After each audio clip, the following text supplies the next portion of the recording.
The Exodus from Egypt and the Desert of Amenta. Ancient Egypt, The Light of the World, Book 10, by Gerard Massey. Read by Graham Dunlop. Edited by Darren Grimes. When roughly classified, the myths and legends generally show 2 points of departure for migrations of the human race, as these were rendered in the stellar and solar mythology. One is from the summit of the celestial mount, the other from the hollow underworld beneath the mount or inside the earth. The races that descended from the mount were people of the pole, whose starting point in reckoning time was from one or other station of the pole star, determinable by its type, whether as the tree, the rock, or other image of a first point of departure.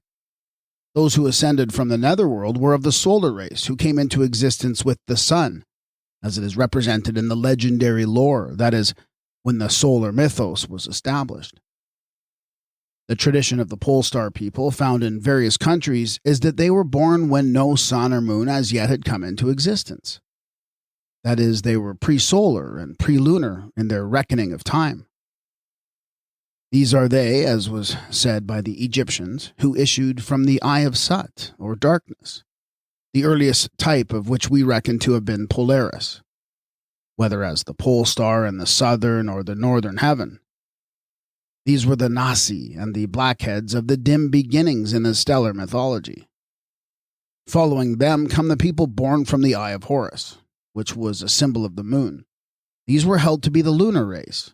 Lastly came the children of the sun. Thus the eye, as symbol of a repeating period, was stellar as the Eye of Sut, it was lunar as the Eye of Horus, it was solar as the Eye of Ra. In the stellar mythos, men descended from the summit of the mount, which was an image of the pole.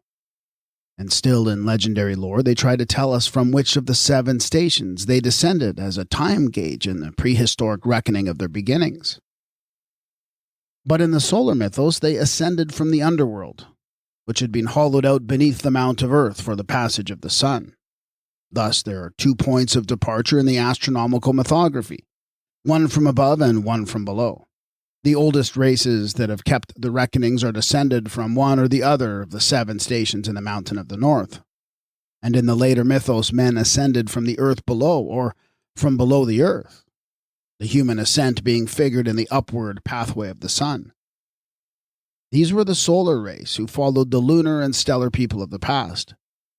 These, when born in Egypt, were the children of the sun god Atum, who became the Hebrew Adam as the father of the human race. Before Amenta was created by the excavator Ta within the nether earth, there was no typical ascent of man. Indeed, there were no men until the time of Tum, since which time the race had been considered human. When the sun god Ra arose up from the earth or from the lotus, as the father of created man, or man the mortal, the legend of the human ascent was established. And the creation of Atum, instead of being reckoned as the offspring of the old first mother, or the group of the 7 pre-solar gods, men became the children of Ra, who are said to have come into existence as tears from his eye, or as germs of an elemental soul proceeding from the solar god. Stars were the children of Ra, the sun god in the solar mythos. Souls were the offspring of Ra, the Holy Spirit in the eschatology. And here we may possibly delve down into one of the taproots of the legendary Exodus. The stars were looked on as a race of beings having souls of light that emanated from the sun. To these, the solar race, as human beings, were affiliated by means of the totemic types, which included the crocodile of Sebek, the beast of Bes, the hawk of Horus, the scarabaeus of Kheper.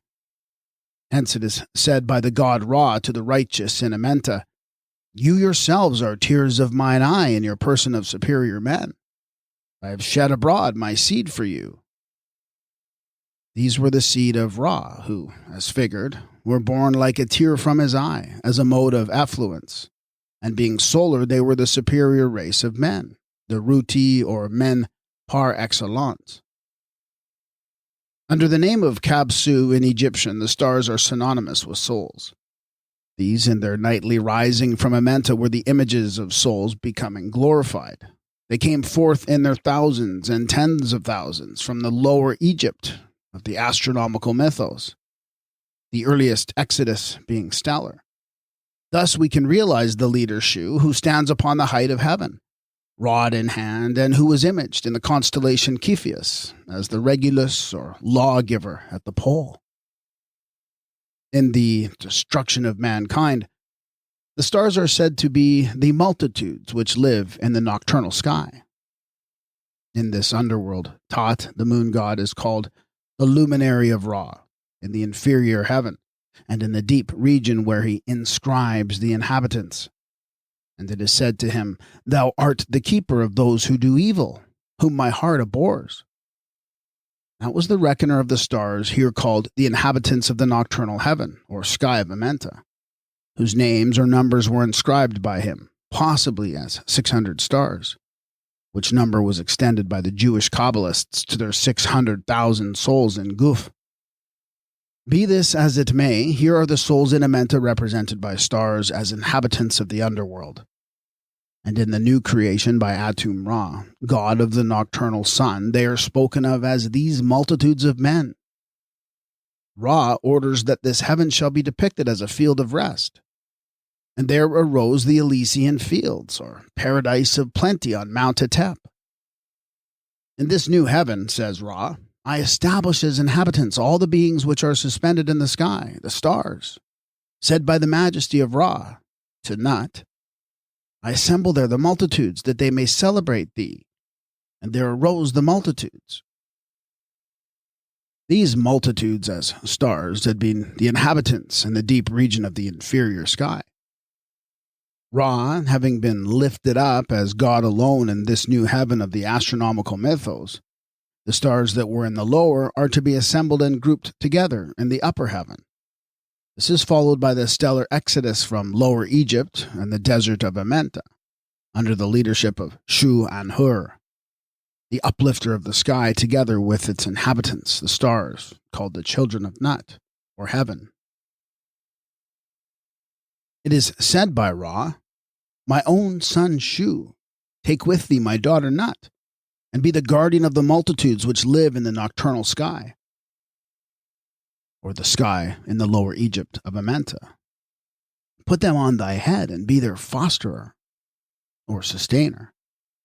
Then, as said in the hymn to the god Shu, uplifted is the sky which he maintains with his two arms, as king of Upper and Lower Egypt. In his new character of Shusi-Ra, who, in the solar mythos, had become the son of Ra. In the ritual, heaven is described as the mansion of Shu, the mansion of his stars, which was nightly renewed as the beautiful creation which he raiseth up. We have now delved down to an origin of the Egyptian exodus in the stellar mythos. Shu was the uplifter of the sky under his name of Anhur with his rod. As raiser of the firmament, he uplifts the starry host or multitude of beings known as the offspring of Nut, or later the seed of Ra, or later still the children of Ra. These were previously the dwellers in the lower Egypt of the mythos, who were to be set free from this realm of darkness and gathered together in the land of light, the starry heaven of Nut on high. Their deliverer was Shu-Anhur, the leader up to heaven with his rod as repeller of the dragon coming out of the abyss. This exodus belongs to the rendering in the mythology and underlies the Param Pru, or coming forth to the day according to the Book of the Dead, in which the mythos has become the mold of the eschatology. The resurrection of souls has taken the place of the stars in the stellar, and of the sun in the solar mythos. The exodus was now the coming forth of the Manes from Egypt and the desert, as localities in the mysteries of Amenta. This was then made geographical and practical by literalization in that exodus, the Israelites from the land of the Pharaohs, which has hitherto passed as biblical history. In reviewing M. Renan's work in Israel, a recent writer asks, what then is the origin and significance of the Exodus and its attendant plagues and prodigies? When did they come? Where or when were they invented? The monuments are never likely to tell us. No, not if we are looking for the Palestinian Jews in Egypt as an ethnological entity, or for the ancient Egyptian fables as biblical facts. But when we get clear of that cloud of iridescent dust which the Jewish writings have interposed betwixt us and the monuments, we shall find they do tell us more or less what the origin of the wonderful tale by which the world had been beguiled so blindly through mistaking verifiable myth for God's own historic word. The sufferings of the chosen people in Egypt and their miraculous exodus out of it belong to the celestial allegory of the solar drama that was performed in the mysteries of the divine nether-world, and had been performed as a mythical representation ages before it was converted into a history of the Jews by the literalizers of the ancient legends. The tale of the 10 plagues in Egypt contains an esoteric version of the tortures inflicted on the guilty in the 10 hells of the underworld. We have seen somewhat of the descent of mankind from a celestial birthplace that was constellated as an enclosure on the mountain of the pole. We have now to trace the ascent from the regions of the nether earth, which, as Egyptian, is an exodus from Lower Egypt and the Desert of Amenta. We shall have to make the journey through this nether earth once more in following the exodus of the Israelites from Egypt in the character of the Manes issuing from Amenta. The legend of the Exodus, or coming forth today, like those of the creation, the deluge, and the lost paradise in the book of Genesis, belongs to that mythology which underlies and is the source of all the Marchen and the folklore of the world. The clue, as will be shown, has been preserved in what is commonly termed the wisdom of the ancients, which we hold to be Egyptian in its origin, and derivative of all the other lines of its descent. We find the mythos, the legends, and the folk tales of the world are all involved in the Egyptian wisdom, and the Hebrew traditions are demonstrably the debris of Egyptian myth and eschatology. But of all the various versions of the coming forth or exodus from out the underworld, not one has caused such deep perplexity as this of Israel issuing from Egypt, in which the mythos has been misappropriated and converted into an ethnical history. As Egyptian, it was not pretended that the children of Ra were ethnical, or that the mysteries of Amenta were transactions in the earth of time. The way up from Amenta was variously portrayed as an ascent by means of steps, by scaling a mount, or by climbing a tree, a grapevine, a reed, a beanstalk, or a papyrus reed. In the legends of many races, we find the tradition of a deliverance from some subterranean dwelling place, which was their primeval home. This exodus from the underworld is common in the Marchen of the Red Men. With the Lenape Indians, the beginning was in a subterranean abode, out of which they were led by the wolf as their chief totemic zootype. Now, the wolf is an equivalent for the jackal.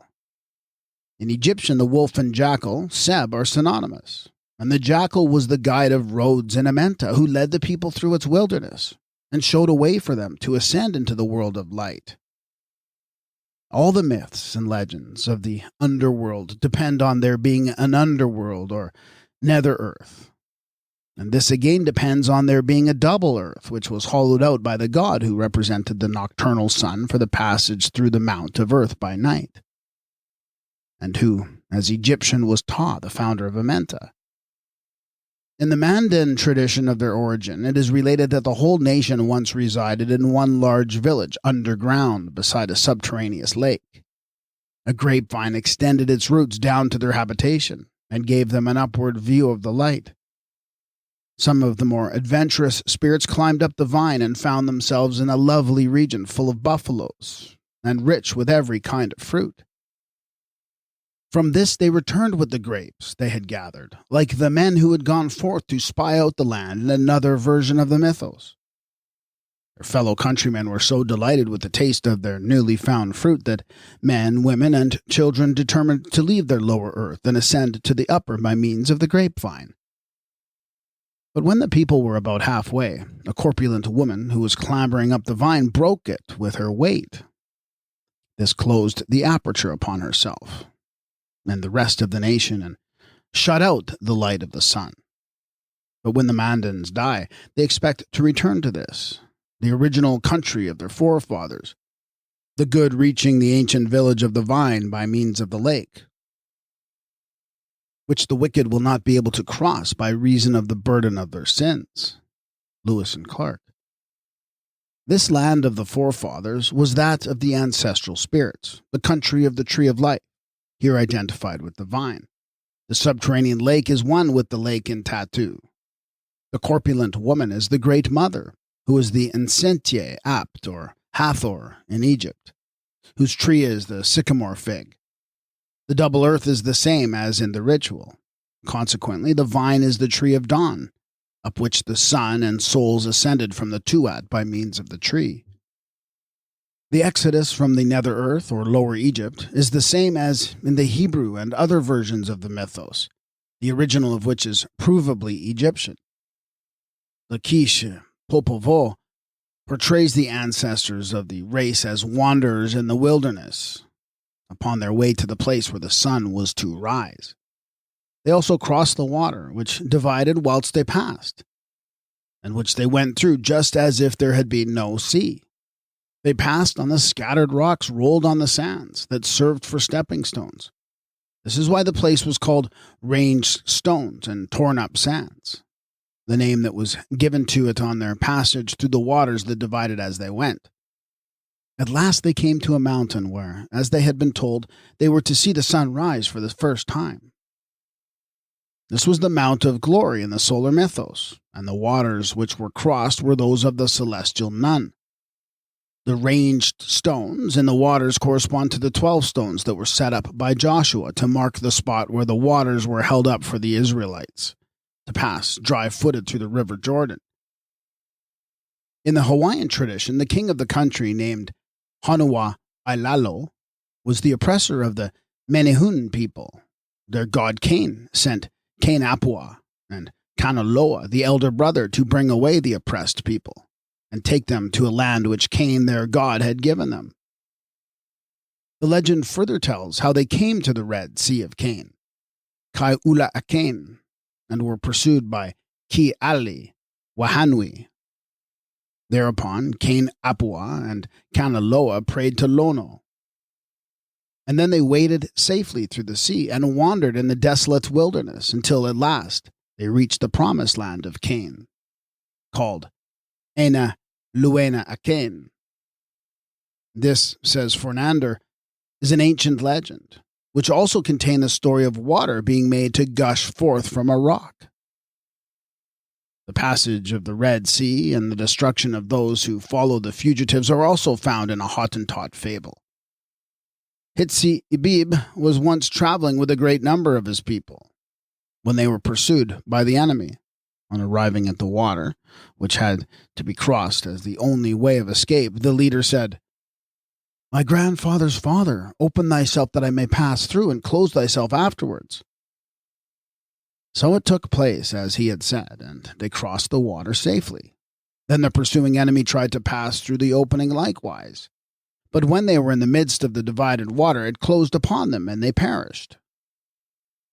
In this, the personification of the water as the first father, God the grandfather, is in accordance with the Egyptian Nu, or celestial water, who is represented as the primordial male divinity, the father of the fathers, including Ra, the solar god. The Nu, or Nun, identifies the water as celestial, and it is this that divides to let the sun god and his followers pass through dryshod. These in the ritual are pursued by the Apap and the Sebao to the edge of the horizon. Then the water of day overwhelms the powers of darkness, and Apap, the dragon, with all his evil hosts, are overthrown, submerged, and drowned in the waters of the lower Nun. They are described in the magic papyrus as the immerged, who do not pass or go along, but remain floating on the waters like dead bodies drifting on the inundation, with their mouths forever shut and sealed.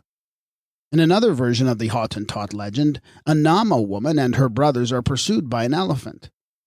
"Stone of my ancestors," cry the fleeing ones, "divide for us." The stone opens and they pass. The pursuer used the same words, and the rock opened for him also. But it closed on the elephant and crushed it to death.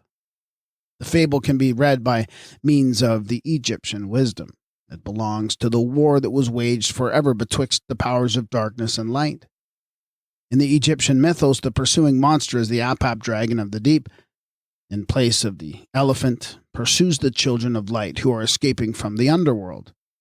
They reach the rock of the horizon of the Sirhil, which opens for the coming forth and closes again when the pursued ones have passed through in safety. Shu equals Moses stands upon the rock to smite it with his rod, with the result that the waters of day gush forth in light. This is the water of heaven set flowing from the rock of the horizon for those who are followed by the Apap reptile of darkness and consuming drought. The sun god in the ritual staggers forth upon the mount with many wounds, but Apap is caught and crushed and cut up piecemeal in the place appointed for the dragon to be drowned in the red lake of the mythos. Through this red sea that follows of Ra, of Hetzi Ibib, or Jehovah, pass in triumph on their way to land of promise on the Mount of Glory. But the hosts of evil are continually overthrown. The starting point of the Manjian migration was from Savaki and the Shades. The natives of the Penrins speak of going down to Savaki in death, and they say their first ancestors came up as heaven-bursters from the same country. All such origins are mythical, not historical or geographical.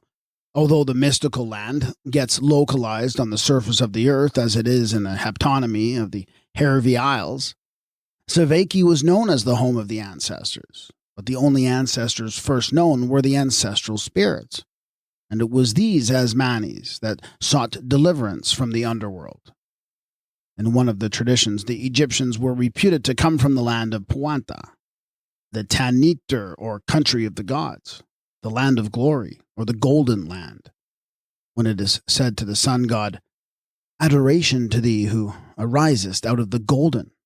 It means out of Puanta, the netherland of dawn. This land of the gods, as a mythical locality, was in the underworld, not on the surface of our earth. It is not the Puanta that was geographical in the south. The people from Puanta, the land of the gods, are those who had a solar origin. They issued from the land of glory with the sun. The gods and the glorified came up from this divine land when they emerged from Puanta in the Orient. One title of the first chapter in the ritual is the chapter of introducing the mummy into the Tuat on the day of burial. This applies to the mummy interred on earth, and also to the Osiris or Manes and Amenta, who was figured in the mummy form. The Tuat is a place of entrance to and egress from the underworld. And in the pyramid texts, those who are in the Tuat are called the Tuata. Now, as the Tuat was in Tanen, the land, Ta, beneath the waters of the Nen, they are the Tuata Tanen, in whom we propose to identify the Irish mythical heroes or divine ancestors called the Tuatha De Danann. In the oldest account of the Tuatha, it is said they came from heaven. Therefore, their origin was not human, and issuing from the Tuat of Amenta, they came from the lower paradise of Tu, from which they brought the wisdom and the symbols of the Egyptians as their sacred treasures, including the 4 precious things belonging to the Tuatha De Danann. The Tuatha are described as the gods and the not gods, a title that exactly corresponds to the Egyptian 2 classes of spirits called the gods and glorified. According to Geraldus in his Topographia Hibernia, it was a guess of the learned that the Tuatha were of the number of the exiles driven out of heaven. And if they were of those who came from the land of promise and issued from the Tuat, they would come from the subterranean Aru or earthly paradise. The hills and mounds of Erin are the places of entrance to and exit from the invisible world of Elfinland, which answers to the hidden earth of the Manes and Amenta. When humorized by tradition, the Tuatha De Danann, are said to have retired into the hills and mountains after they were utterly defeated in battle. In other legends, Dagda and his sons were once the rulers over this netherland. They are said to lie buried there with the Sid, or fairy mound of the Bruch, as covering for their resting place.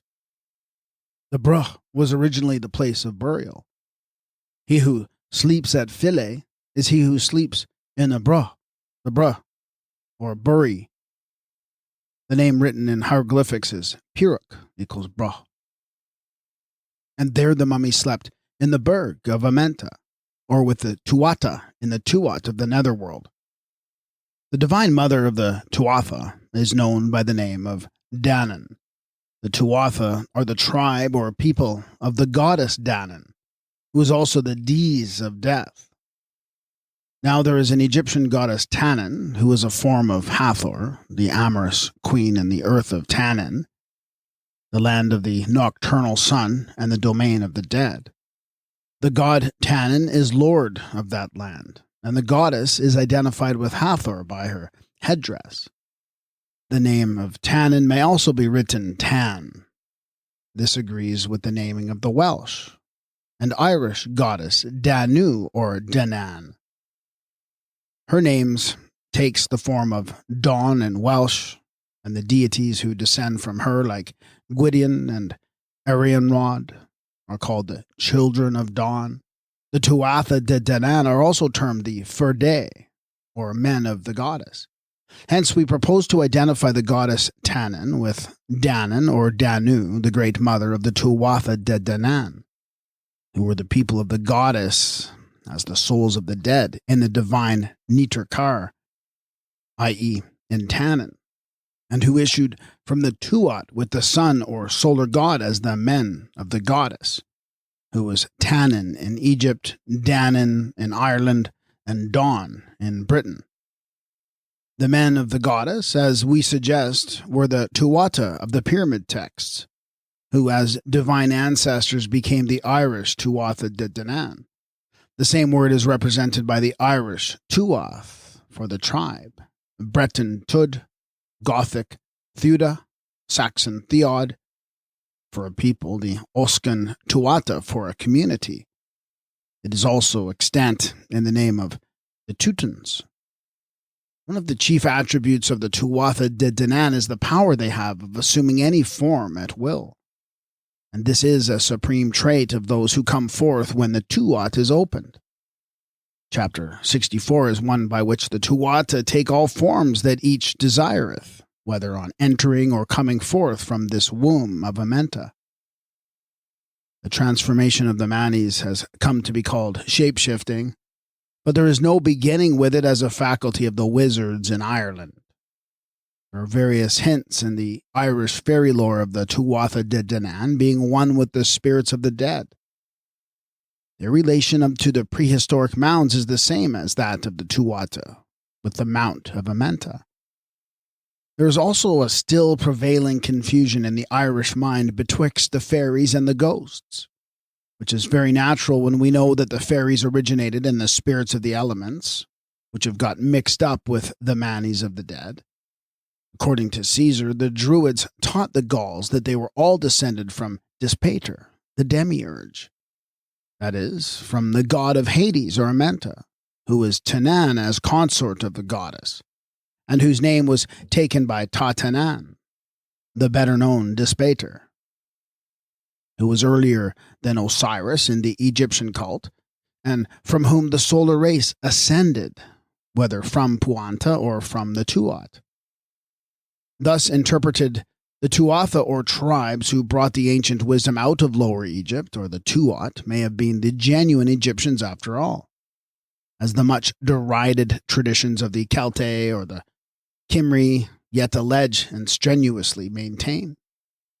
The oasis of Tuat is another bit of ancient Egypt still surviving in the country of Morocco, where it testifies like some strange boulder on the surface to the buried past.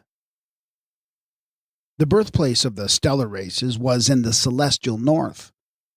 The solar race were they who came forth from the east, and going down to Amenta as Manis, they were the Westerners, and coming forth, they are the Easterners. Thus, when we are told that Abraham came from Ur of the Kasdim, or the Magi, which was his birthplace, that goes far to identify him as a solar god, just as Laban, the White One, was a lunar deity, and Ur, a mythical locality. Ur is an Egyptian name for that which is eldest, first, great, principal. The course of the sun god by day is reckoned to run from Ta-Ur to Am-Ur, i.e. from east to west. Ta-Ur then is Egyptian for the land of the east, and the migration thence is solar, that is mythical, and would be astronomical when the birthplace is designated Ur of the Kasdim, or Chaldees. Ur of the Kasdim is self-identified by name with the Magi, astrologers or astronomers. Moreover, the frequent coupling of Ur and Martu in the astrological tablets points to Ur as a name for the east being juxtaposed to Martu for the west. Ur and Martu, meaning east and west, and not Ur, a city on earth, and Martu, a quarter in the heavens. It has been pointed out by translators that various place names in the Egyptian Book of the Dead denote celestial localities, and are not geographical. They are names in the astronomical mythology which had been first derived from Egypt on earth, that were afterwards applied to Upper Egypt in heaven and Lower Egypt in Amenta. The heaven above and Amenta below were divided into Upper and Lower Egypt. The Egyptian cities of Thinis, Hermopolis, Memphis, Thebes, and Anu, and others were repeated in the planisphere as mythical localities which furnish place names for the eschatology and the ritual. When Osiris triumphs and joy goeth its round in Thinis, that is, the celestial, not the earthly city, when the deceased in Amenta exclaims, May Sekhet, the Divine One, lift me up so that I may arise in heaven and issue my behest in Memphis. It is the heavenly Memphis, the celestial Hakatah, or spirit house of Ta, the enclosure of the white hall on high, that is meant. When the priest says in the first chapter of the ritual, I baptize with water and tattoo, and anoint with oil and abydos. The scene of the baptism is in Amenta, not on earth. Rakhet, the place where the two divine sisters waited and wept for the lost Osiris, was a locality in the earth of eternity. But Rakhet was also geographical in Egypt. At first, the localities as Egyptian were topographical. Next, they were constellated as uranographical. And finally, they constituted a double Egypt of the other world, in the earth and heaven of eternity. The Egyptian Exodus is a mystery of Amenta. It is described in the ritual as the Peri Emheru, or coming forth today, from the Hades of Egypt and the desert. Thus, when Horus comes forth in his resurrection, it is said that Egypt and the desert are at peace. Egypt and the desert were the two parts in the double earth that was divided between Sut and Horus, betwixt whom was internecine war that ended temporarily the coming of the Prince of Peace, who came to set the prisoners free from the land of bondage, of drought and darkness, of Apap and the plagues of Egypt in the underworld. The sufferers depicted in the mythos were at first the stars that fell down headlong into the abyss to be swallowed by the dragon, of whom it is said, Eternal Devourer is his name.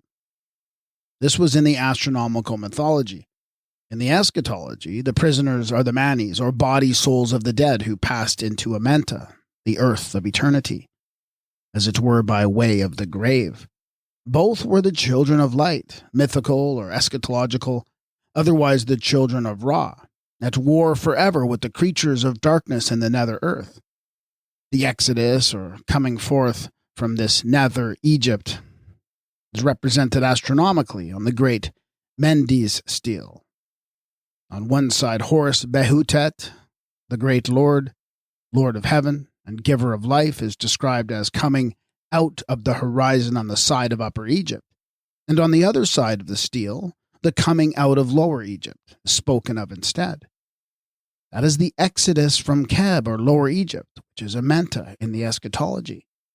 This is the exodus from Egypt of the lower earth according to the representation in the solar mythos that preceded the version in the eschatology, by which it was followed and enforced. In the making of Amenta, the Egyptians mapped out Egypt in the netherworld in accordance with Egypt on earth, only on a vaster scale. They had their lower and upper Egypts and the other life as they had in this, but kept the Egyptian original of the Greek, Augoptus, is more expressly the lower Egypt, hence the lower of the two Egypts in the mythical representation. This was the Egypt below, through which the nocturnal sun and the souls of the deceased passed on their way up to the land of liberty and light. This was the Egypt where the Lord, as Osiris or the elder Horus, was crucified in the Tat, or where the solar god suffered his mortal agony, his death and burial. The Egypt from which he rose again. Here was the wilderness of the wanderings during the 40 days of the Egyptian Lent, which represented the 40 days of the seed that was buried in the earth to attain the new life and the regermination of Osiris, which 40 days were disguised as 40 years in the historic version of the Jewish Exodus. It is unfortunate and humiliating to us as a nation that Egyptology and Assyriology in England should have first fallen into the hands of devout believers in the biblical history. Archaeology had to call itself biblical in order that a society might be founded for the study of Egyptology and Assyriology. And Egyptian exploration was for a long time limited to looking for biblical sites in Egypt, which are only to be met with as mythical localities in Amenta. Nor is this mania of the historic-minded yet entirely extinct. Jewish or Gentile commentators who know nothing of the astronomical mythology or the Egyptian origin of the Hebrew legends have never been able to apply the comparative method to these writings. There is but one Egypt for them. But there was another lower Egypt, another Red Sea, another dragon, another deliverance from Rahab and the Apap monster, and another Exodus, which have not hitherto been taken into account by the Hebraists. It was not to Egypt topographically that the ransomed of the Lord were to return singing the songs of Zion. There is another and a truer version of these mystical matters possible, even as there was of old.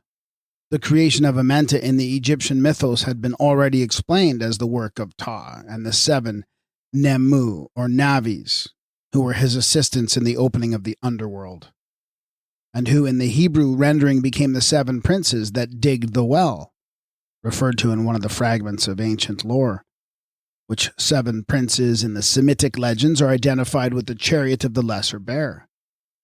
Amenta was a second terra firma for the souls of the departed, a mental fulcrum to the eye of faith laid on the physical foundation of the solar mythology for those who traveled the eternal road.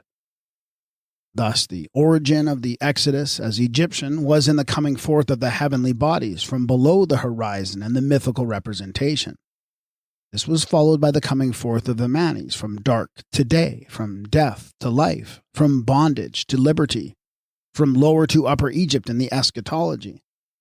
In the coming forth of the Israelites from the Hades of Egypt and the desert, it is said the Lord went before them by day in a pillar of cloud to lead them the way, and by night in a pillar of fire to give them light, that they might go by day and by night. The pillar of cloud by day and the pillar of fire by night departed not from before the people. It is possible that the zodiacal light supplied a natural image for the pillar of cloud and the pillar of fire described in the book of Exodus. The zodiacal light is a phenomenon visible in Egypt at certain seasons of the year. It is seen as a conical pillar of cloud towards the east in the morning, just before sunrise, and towards the west at sunset. In the pale light of dawn, it is a pillar of cloud, and in the ruddy glow of sundown, it becomes a veritable pillar of fire. It is said of the great one God, the living one who liveth everlastingly, and who was Atum Huhi in his temple at On. He traverseth the heavens and compasseth the netherworld each day. He travels in the cloud to separate heaven and earth, and again to unite them. That is, at the morn and evening in making the passage of Amenta, The Lord of the Cloud is also addressed as the guide of navigation. The flame of the sun is the protection of those who cross the double earth. He who commands heaven causes his disk to appear in the desert. He who purifies the water appears on the liquid abyss. He marches for the dead, for those who are overturned. The opening chapters of the Book of the Dead are called the Peri Em Hru, or coming forth today. In other words, this was the Kamite exodus of the Manes from Amenta in the eschatological phase of the mythos, which has been converted by literalization into the history found in the Book of Exodus. The Hebrew Marchen are the legendary remains of the Egyptian mythos, whether in the Book of Genesis or the Book of Exodus. The coming forth today, with which the ritual opens, is the Egyptian Exodus, and the Hebrew Exodus is likewise the coming forth today. An entrance to the mythical Amenta, previously shown, was localized at Abydos as the cleft, or the mouth of the rock, a narrow gorge in the Libyan range of hills. Opposite this entrance stood the temple of Osiris Kent Amenta, a name which denotes the opening to the interior of Amenta. Through this gorge, the solar bark passed into the mountain of the west and bore the image of the dying solar god on board. Once a year also there was a Feast of the Dead, or, as we have it in Survival, of All Souls, and there came a funeral flotilla to the mouth of the cleft on one of the first nights of the year. This answers in the mythos to the starting point in time of the Jewish Exodus as history in the first month of the year. Two ways of entering the other world are represented in two different categories of the ancient legend, both of which are derived from the same fundamental origin. One is by means of the dividing waters, the other by means of the passage that opens and closes in the earth at evening or in the equinox. In the Egyptian mythos, the entrance to Amenta is both by land and water. The god on board the solar bark, or the children of Ra, equals Israel on board the bark of souls, pass through the cloven rock by water. Previously, the water had to be divided for the travelers to pass, but the waters thus divided were celestial, being mythical. They are the waters divided by Shu-Anhur, with his rod as leader of the Manes from Amenta up to heaven. It is not written in the Old Testament what the Lord did for Israel in the Vale of Arnon. But the Targum of Jerusalem tells us that when the Beni Israel were passing through the gorge or defile, the Moabites were hidden in the caverns of the valley, intending to rush out and slay them.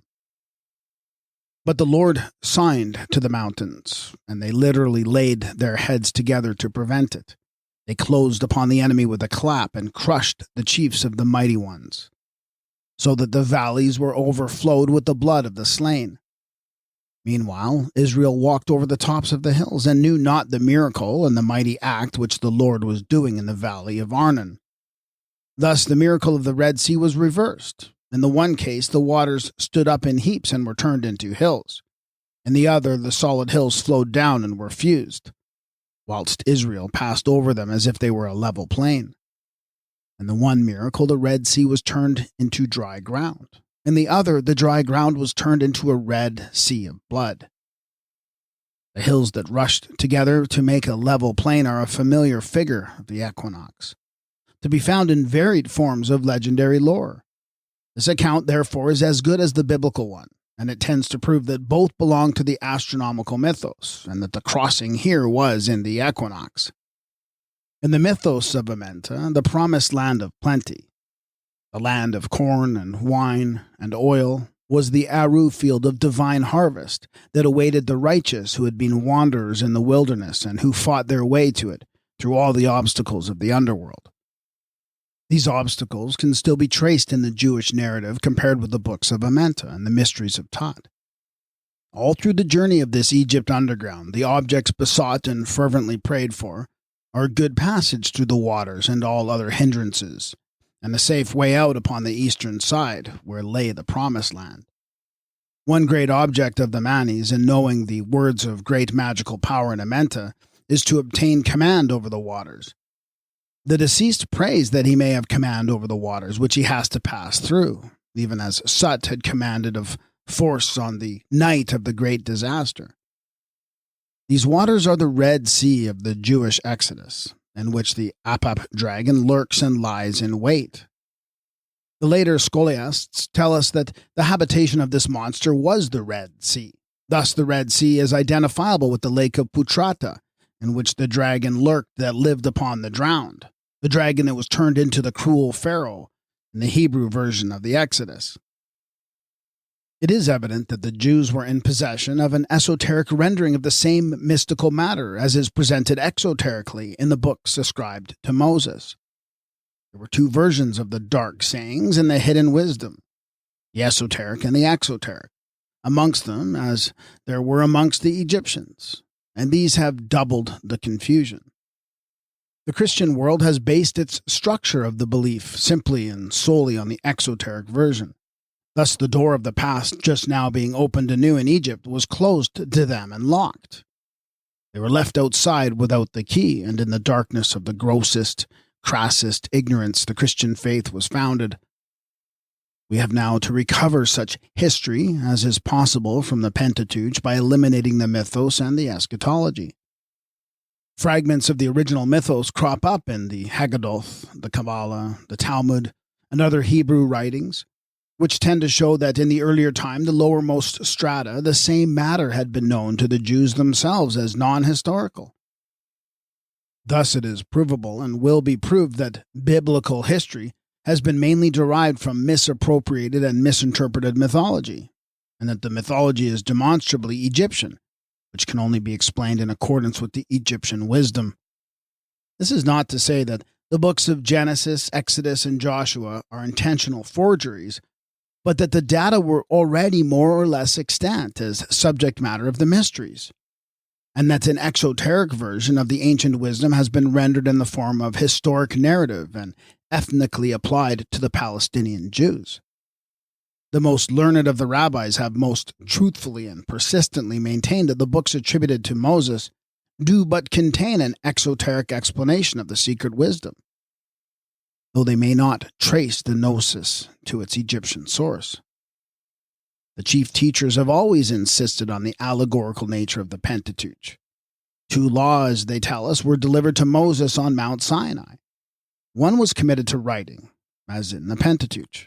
The other was transmitted orally from generation to generation, as is acknowledged by the psalmist when he says, "I will open my mouth in a parable. I will utter dark sayings of old, which we have heard and known, and our fathers have told us." Parables and dark sayings of old are the allegories of mythology and enigmas of the ancient wisdom uttered after the manner of the mysteries. Now, the subject of this psalm is the story of Israel in Egypt and the exodus from the old dark land. The plagues of Egypt are described. He set his sign in Egypt. He turned their rivers into blood. He sent them swarms of flies, which devoured them, and frogs, which destroyed them. He also gave their increase to the caterpillar and their labor to the locust. He killed their vines with hail and their sycamore trees with frost, and smote all the firstborn in Egypt. The coming forth is also described. The psalmist tells of the marvelous things that were done in the land of Egypt, how the Lord clove the sea and caused them to pass through, whilst the waters were made to stand as an heap. How he led them forth with a pillar of cloud by day and a fire by night. How he clove the rock in the wilderness and gave them drink abundantly as out of the depths, and opened the doors of heaven, and rained down manna upon them to eat. This was heard and known orally as a tale that is told in dark sayings of old, which did not originate in the biblical history of the Exodus. They are tried as silver is tried in the refineries of the nether earth. They go through fire and through water, and are brought out into a place of abundance in the pleasant Eru fields. This journey is described in various psalms. Working salvation in the midst of the earth, thou didst divide or break up the sea by thy strength. Thou breakest the heads of the dragons in the waters. Thou breakest the heads of Leviathan in pieces. In the Hebrew Song of Moses, we are in the same nether earth, where the matter is eschatological. The adversaries are the same opponents of the chosen people. the same that is in the book of Deuteronomy as in the book of the dead. Ezekiel makes an allusion to the wilderness of the land of Egypt, which points to the lower Egypt of the mythos in Amenta. Egypt itself, as the land of the living, the cultivated land, was the very opposite of the wilderness. Amenta in the Book of Hades and also in the ritual is described as consisting of two parts called Egypt and the desert land or wilderness. This latter was the domain of Sut in the Osirian mysteries. One part of the domain, named Anrutef, is self-described as the place where nothing grows. It was a desert of fruitless, leafless, rootless sand, in which there was no water for the people to drink. Or, if any, the water was made bitter or salt by the adversary Sut or the Apap dragon. The struggle of Sut and Horus, or Osiris, in the desert lasted 40 days, as these were commemorated in the 40 days of the Egyptian Lent, during which time Sut, as the power of drought and sterility, made war on Horus in the water and the buried germinating grain. Meantime, the flocks of Ra were famishing for lack of pasture and for want of water in the wilderness. These 40 days spent in the desert of the mythos had confessedly been extended into the 40 years of the history. They were the 40 days of suffering in the wilderness of the underworld, which lay betwixt the autumn and the vernal equinox. And when it is threatened by Iho that only the children shall go forth with Joshua, it is said, "Your children shall be wanderers in the wilderness even 40 days, for every day a year." The lower Egypt of Amenta was a land of dearth and darkness to the Manes. It was the domain of Sut at the entrance in the west. Here was the typical wilderness founded on the sands that environed Egypt. Aru, or the garden far to the eastward, was an oasis in the desert, ready for the Manes, who were fortunate enough to reach that land of promise. The domain of Sut was a place of plagues. All the terrors of nature were congregated there, including drought and famine, fiery flying serpents, and unimaginable monsters. There were the hells of heat in which the waters were on fire. There were the slime pits, the blazing bitumen and brimstone flames of Sodom and Gomorrah, the desert of engulfing sands, the lakes of fire, and the deluge of overwhelming waters had to be crossed, and all the powers of death and hell opposed the passage of the glorified elect, the chosen people of the Lord, who were bound for bliss in the land where their redemption dawned upon the summit of the mount. This then was the land of bondage, where the Manes were in direst need of a deliverer. The typical tyrant and taskmaster in the Hebrew history has never been identified on earth, and it may be somewhat difficult to identify him in Amenta, but it is not impossible. The devourer of the people in that land takes several forms. The Apap monster lies in wait and has to be encountered at the entrance to the valley of the shadow of death. There is one typical devourer. The Red Sea is his dwelling place, and Eternal Devourer is his name. Another of his names is Matis, the hard, cruel, flinty-hearted. He is described as having the skin of a man and the face of a hound. His dwelling is in the red lake of fire, where he lives upon the shades of the damned and eats the livers of princes. As he comes from the Red Sea, his overthrowal is in the Red Sea, like the overwhelming of Pharaoh and his host. The same typical devourer has another figure in the judgment hall, where it is named Amamet. Here it is the head of a crocodile. Where we might speak of the jaws of death, hell, or destruction, the Egyptians said or showed the jaws of the crocodile. Those who are condemned to be devoured pass into the jaws of the devourer. Thus, the crocodile is the devourer, the typical tyrant, the cruel, hard-hearted monster who bars the gates of exit and will not let the suffering people go up from the land of bondage. When the Manes seeks his place of refuge in Amenta or in the Ama, he prays for deliverance from the crocodile in the land of bondage. He also says, "Let not the powers of darkness, the Sabao, have the mastery over me." And he prays that he may reach the divine dwelling, which has been prepared for him in the Aru fields of peace and plenty, where there is corn of untold quantity in that land toward which his face is set. This is the chapter by which one cometh forth today and passeth through Amma, or the Amma, in seeking deliverance from the crocodile or dragon in the land of bondage. Protection is sought in Amma, because the God who dwells there in everlasting light is the overthrower of the crocodile. The crocodile is the dragon of Egypt to the Hebrew scribes, who uses it as an image of the Pharaoh. When Ezekiel writes, "Thus saith the Lord God, Behold, I am against thee, Pharaoh, king of Egypt, the great dragon that lieth in the midst of his rivers." The imagery is derived from the Egypt of Amenta, however it may be afterwards applied. The great dragon, as typical devourer in the land of bondage, is here identified with the Pharaoh of Egypt, as it also has been in the book of Exodus.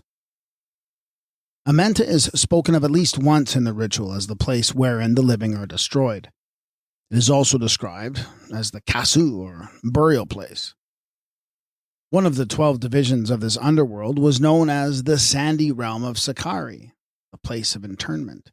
The dead were buried underneath their mounds in this domain of Sakari, which was a wilderness of sand. This is the probable origin of the wilderness full of buried corpses in the book of Numbers. For after all the promises made to the children of Israel, they are suddenly turned upon by the Lord and told that their carcasses shall fall in this wilderness. Your little ones will I bring in, but as for you, your carcasses shall fall in this wilderness. Now the carcasses that were to rot in the wilderness are equivalent to the mummies buried in the sandy realm of Osiris Sakari, god of the coffin and the desert sand. In the Kamite eschatology, those who made the exodus from Amenta to the world of day are those who rise from the dead in the desert called the sandy realm of Sakari, equals the wilderness.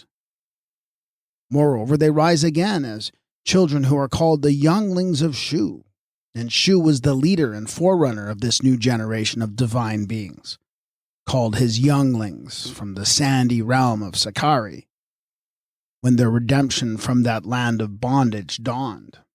The wilderness of the nether earth being a land of graves, this gives an added significance to the question asked of Moses.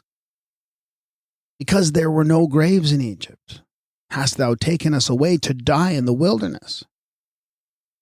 Which, as the domain of Osiris Sakari, was depicted as a cemetery of sand, where the dead awaited the coming of Horus, Shu, Apuat or Anup, the guide, and Tat, the lunar light, as servants of Ra, the supreme one God, to wake them in their coffins and lead them from this land of darkness to the land of day. Amenta, as the place of graves, is frequently indicated in the Hebrew scriptures, as in the description of the great typical burial place in the valley of Hamon Gog. This was in the Egypt described in the book of Revelation as the city of dead carcasses, where also their Lord was crucified as Ta-Sakari, or Osiris Tot. Amenta had been converted into a cemetery by the death and burial of the solar god, who was represented as the mummy in the lower Egypt of the nether earth. The Manis were likewise imaged as mummies in their coffins or beneath their mounds of sand. They also rose again in the mummy likeness of their Lord and went up out of Egypt in the constellation of the mummy, Sahu Orion, or in the coffin of Osiris that was imaged in the Greater Bear. In the ritual, the power of darkness called the Devourer of the Ass, which was a solar zootype, is Am-A-A, the great devourer by name. Am signifies the devourer, of whom it is said eternal devourer is his name. The Am-A-A, the great devourer, is apparently the Amalek of the biblical legend. Melech, the lord of rule, being suffixed to the name of Am to describe the character. Then came Amalek and fought with Israel and Rephidim, in the region of the Rephaim, Sheol, or Amenta. The Lord hath sworn he will have war with Amalek from generation to generation. These two are the great opponents, who are Apap, the devourer of the ass, and Ra in the wars of Amenta. The wars of the Lord, as Egyptian, were waged against the adversaries of Ra, or Osiris in Amenta. These adversaries were the powers of evil, the Apap dragon of drought, the serpent of darkness, the Sabau, the Sami, together with Sut and his co-conspirators in the later rendering of the mythos. The adversaries of the good being are annihilated in the tank of flame. Osiris is thus addressed. Hail to thee, the great, the mighty, whose enemies are laid prostrate at their blocks. Hail to thee, whose slaughterest the Sabal and annihilatest Apap. Thou hast utterly destroyed all the enemies of Osiris. Chapter 18 is in the celebration of the triumph of Osiris over all his adversaries, who were slaughtered and destroyed. The great slaughter of the adversaries is carried out in the nether-world, or secret earth of Amenta, at a place called Sutinken. Also, the plagues of Egypt had previously been let loose by the Lord on Abram's count. And the Lord plagued Pharaoh with great plagues before Abram went up out of Egypt. This is a bit of the same myth of Amenta, which was earlier than the Mosaic Exodus. The scenery of Sodom and the pits of bitumen may be found in the ritual, together with the night of reckoning, which is the night of fire against the overthrown, the night of chaining the wicked in their hells, the night on which their vital principles are destroyed. In the Hebrew version, this reckoning on the fatal night when the Typhonians or Sodomites were destroyed in the hells of fire and sulfur takes the shape of reckoning, whether there are 50, 45, 40, 30, 20, or 10 righteous persons to save the doomed city from destruction. In the legend of the monkey, the god who reposes in Amenta and traverses the darkness and the shadows, when he rises, gives up the pig to the plague. Book of Hades. Now the pig was a type of the evil Typhon. In one of the pictures, a pig is called the devourer of the arm of Osiris. It's being driven by the monkey, which was a lunar zootype. Thus, the pig which is here given to the plagues shows that in the true mythos, the plagues of Egypt were let loose on the Typhonians, or powers of evil, the Sabal, the Sami, the conspirators of Sut, the children of darkness, whether from a physical or moral point of view, and that this was in the lower Egypt of Amenta. These, in the Hebrew version, have been transformed into ethnical Egyptians who so cruelly oppressed and preyed upon the suffering Israelites.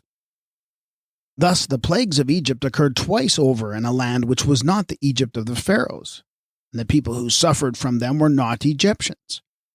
This agrees with the hidden gnosis in the wisdom of Solomon, and also in the book of Revelation, where the plagues are of the same mystical nature, but are only 7 instead of 10 in number.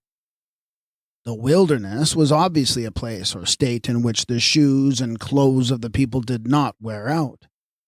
This was only possible in the Manis in the Desert of Amenta. The two regions of the clothed and unclothed are named in relation to the judgment hall of Mati. The clothed and unclothed are well-known terms for the elect and the rejected Manis, the children of light and the offspring of darkness. In the trial scenes, the spirits who are judged to be sound and pure are told that they may pass on as the clothed, whilst the condemned are designated the unclothed. Thus, the clothed ones pass safely and freely through the desert region of the unclothed. In the Hebrew version we read, I have led you 40 years in the wilderness, and your clothes are not waxen old upon you, and your shoe is not waxen old upon your feet. There can be no doubt about these being the divinely clothed and fed, as described in the ritual, where they eat of the tahen and drink of the water made sweet by the tree of life, and pass, as the clothed, through the wilderness which is called the region of the naked. To say that the clothes and shoes of God's own people did not wear out during a period of 40 years is a mode of showing they were divinely made for everlasting wear, but not on earth, where nowadays they wear out all too fast for Gentile as for Jew.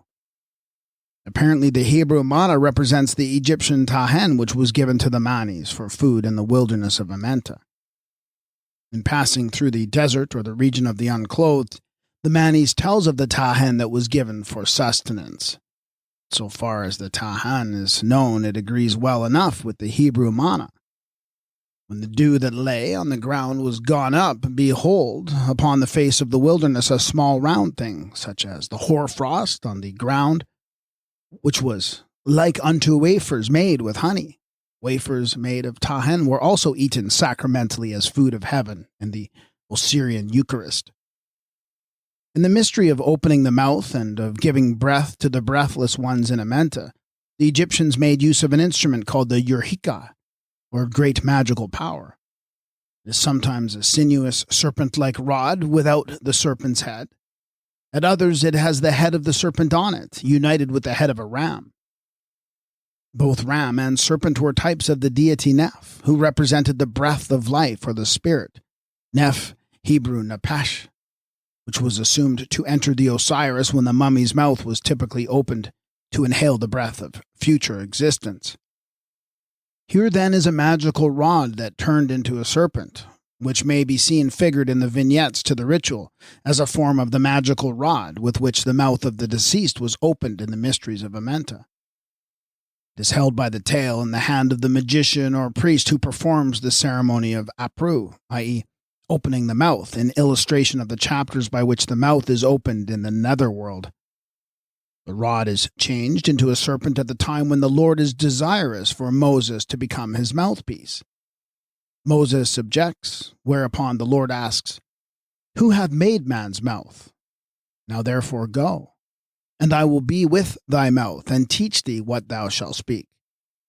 The contest ends in Moses having his own way, and in Aaron becoming a mouth to Moses.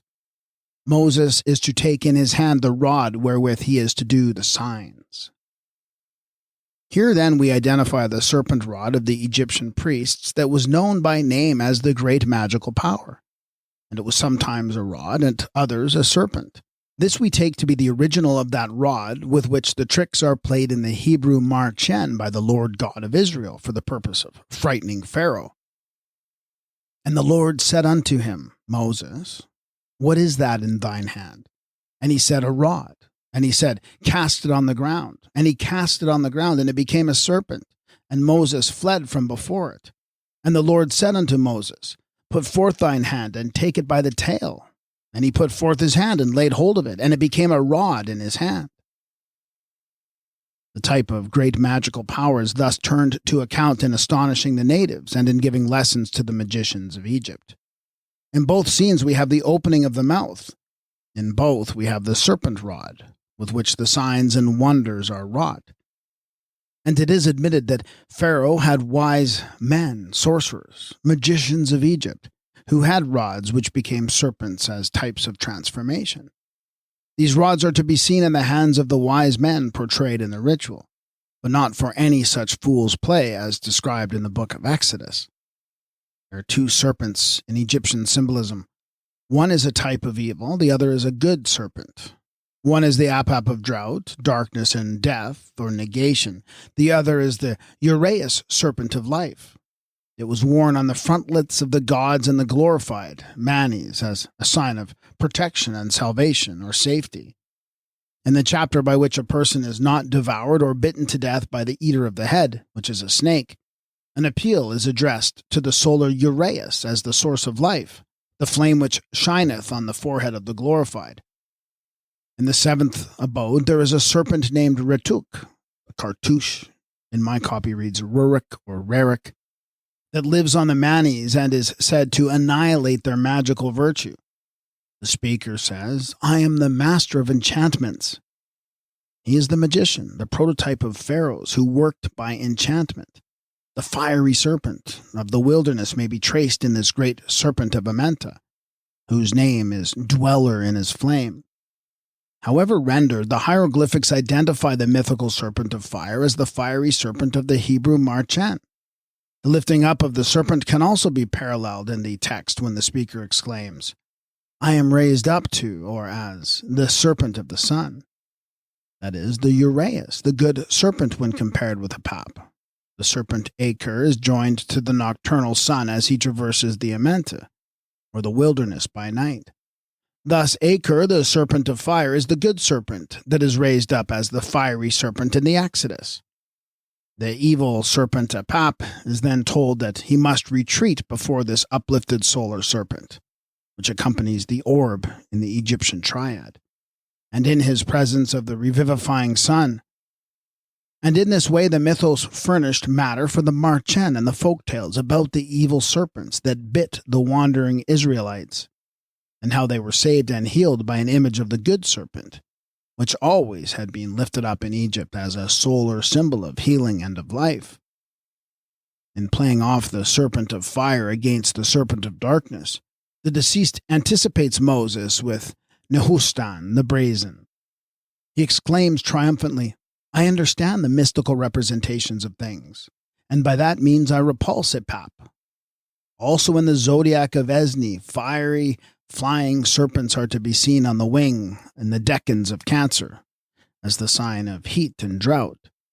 The children of Israel, as followers of the solar god, are the children of Ra, or Atum Ra, under whatsoever racial name, and these are to be met with even by name, making the passage through the lower Egypt of Amenta on their way to the Promised Land.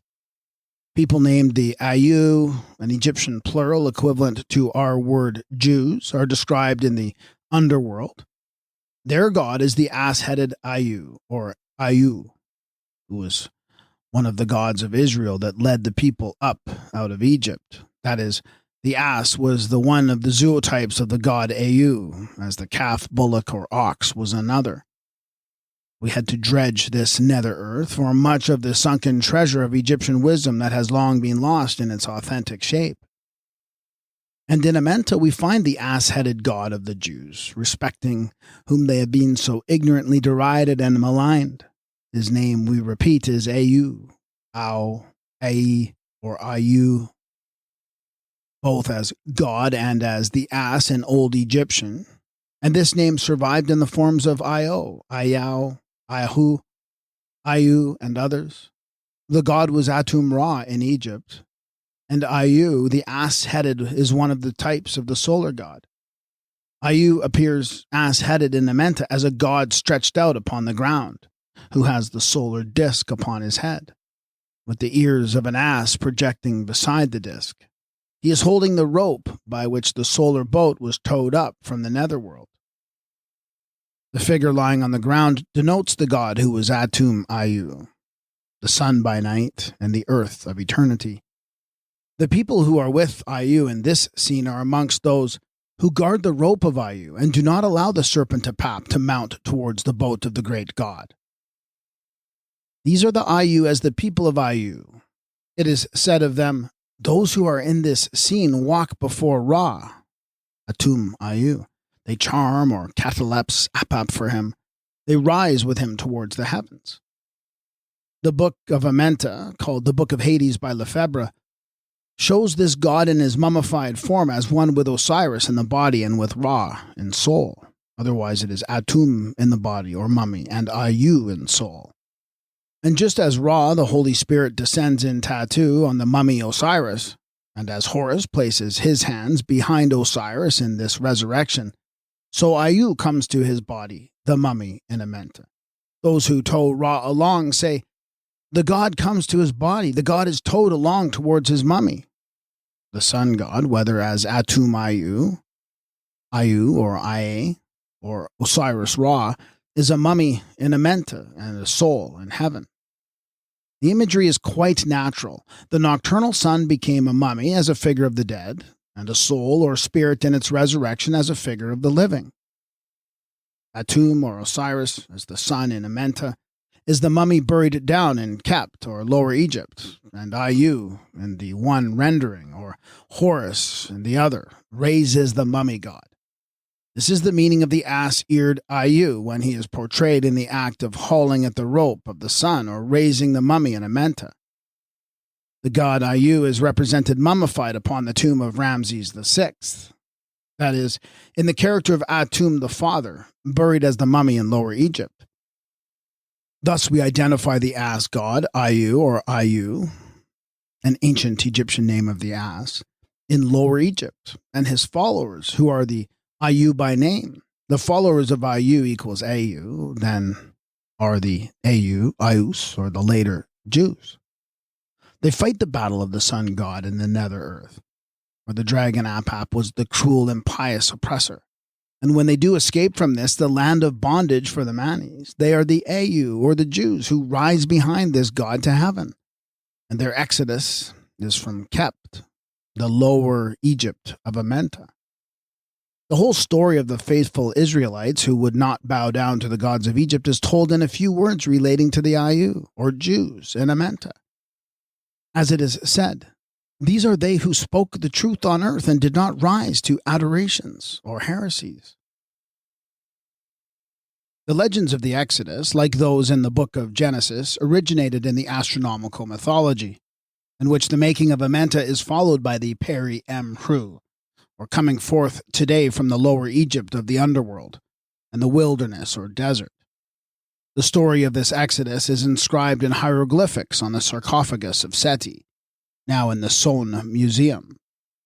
The Book of Hades, or Amenta, and the Book of the Dead suffice of themselves to prove that the Egypt and the desert of the Exodus were in Amenta, and not in the land of the pyramids.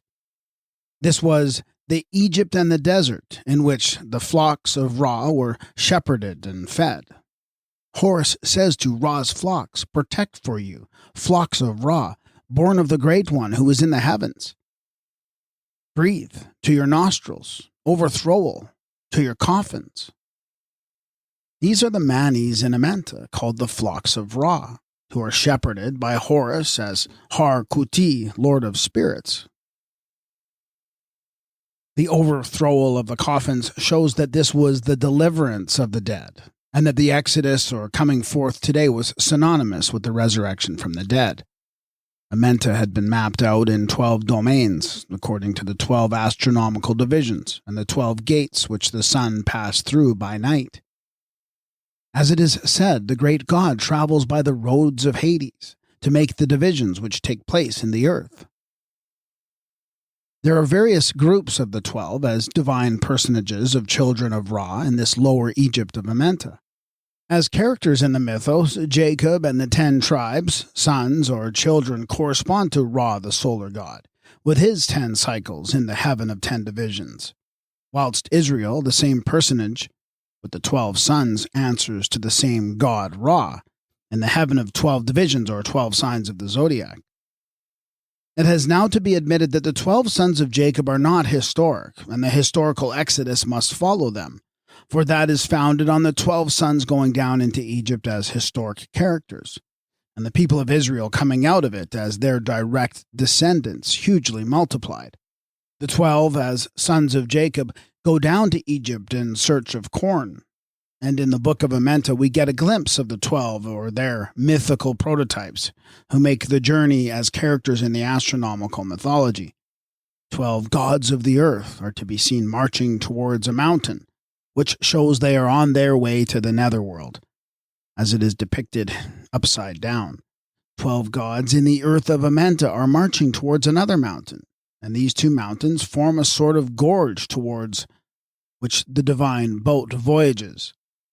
This is the entrance to Amenta, and these are the 12 as sons of Ra, who are on their way down to the lower Egypt of the mythos, the prototypal 12 who are the sons of Israel in the Hebrew version. These are said to be those who are born of Ra, born of his substance, and which proceed from his eye. Thus Ra is the father of the 12. Ra has prepared for them a hidden dwelling in this Egypt of the lower earth, or Desert of Amenta. 12 persons called the blessed are portrayed as worshippers of Ra. 12 others are the righteous who are in Amenta. 12 mummies standing upright, each in a chapel with open doors, are the holy gods who are in Amenta. 12 men walking represent the human souls which are in Amenta. 12 bearers of the cord with which the allotments are measured for the glorified elect are represented by 12 persons carrying the long serpent Ninuti. These bearers of the cord in the Amenta are those who prepare the fields for the elect. Ra says, "Take the cord, draw, measure the fields of the Manis, who are the elect in your dwellings, gods in your residences, deified elect, in order to rejoin the country, proved elect, in order to be within the cord." Ra says to them of the enclosure, "It is the court of justice." Ra is satisfied with the measurement. Your own possessions, gods, and your own domains, elect, are yours. Now eat. Ra creates your fields and appoints for your food. The gods are content with their possessions. The glorified are satisfied with their dwellings. The followers of Harkuti, Lord of Spirits, are the 12, who take the place in the solar mythos of the earlier 7 Kuti and the stellar mythos, 5 more being added to the 7. These are the 12 as the children of Ra, who cultivate the fields of divine harvest in the plains of Amenta, where they reap for Ra as followers of Horus, the beloved son. They labor at the harvest. They collect the corn. Their seeds are favored in the land by the light of Ra at his appearance. Thus, the 12 are the cultivators of corn in Egypt. They give food to the gods and to the souls of the elect in Amenta. As the bearers of food, they are 12 in number. In one scene, the 12 are portrayed in 2 groups of 7 and 5 persons. The 7 are the reapers. The 5 are seen bending towards an enormous ear of corn. These are described as the 12 who labor at the harvest in the land of corn, which is in the earth of eternity. The scene with the 12 in a posture of adoration suggests the sheaf of corn in Joseph's dream. Behold, we were binding sheaves in the field, and lo, my sheaf arose, and also stood upright. And behold, your sheaves come around about, and made obeisance to my sheaf. In one form, the Aru enclosure was portrayed as the field of divine harvest, and the 12 were the typical reapers of the corn that grew there 7 cubits high. This is sufficiently suggestive of the 12 enormous sheaves in Joseph's dream, and of the reapers being a form of the 12 harvesters. The 12 as gods were also rulers in the 12 signs, which formed the final circle of the Aru paradise. And in Joseph's second dream, his star is greeted with obeisance, like his sheaf.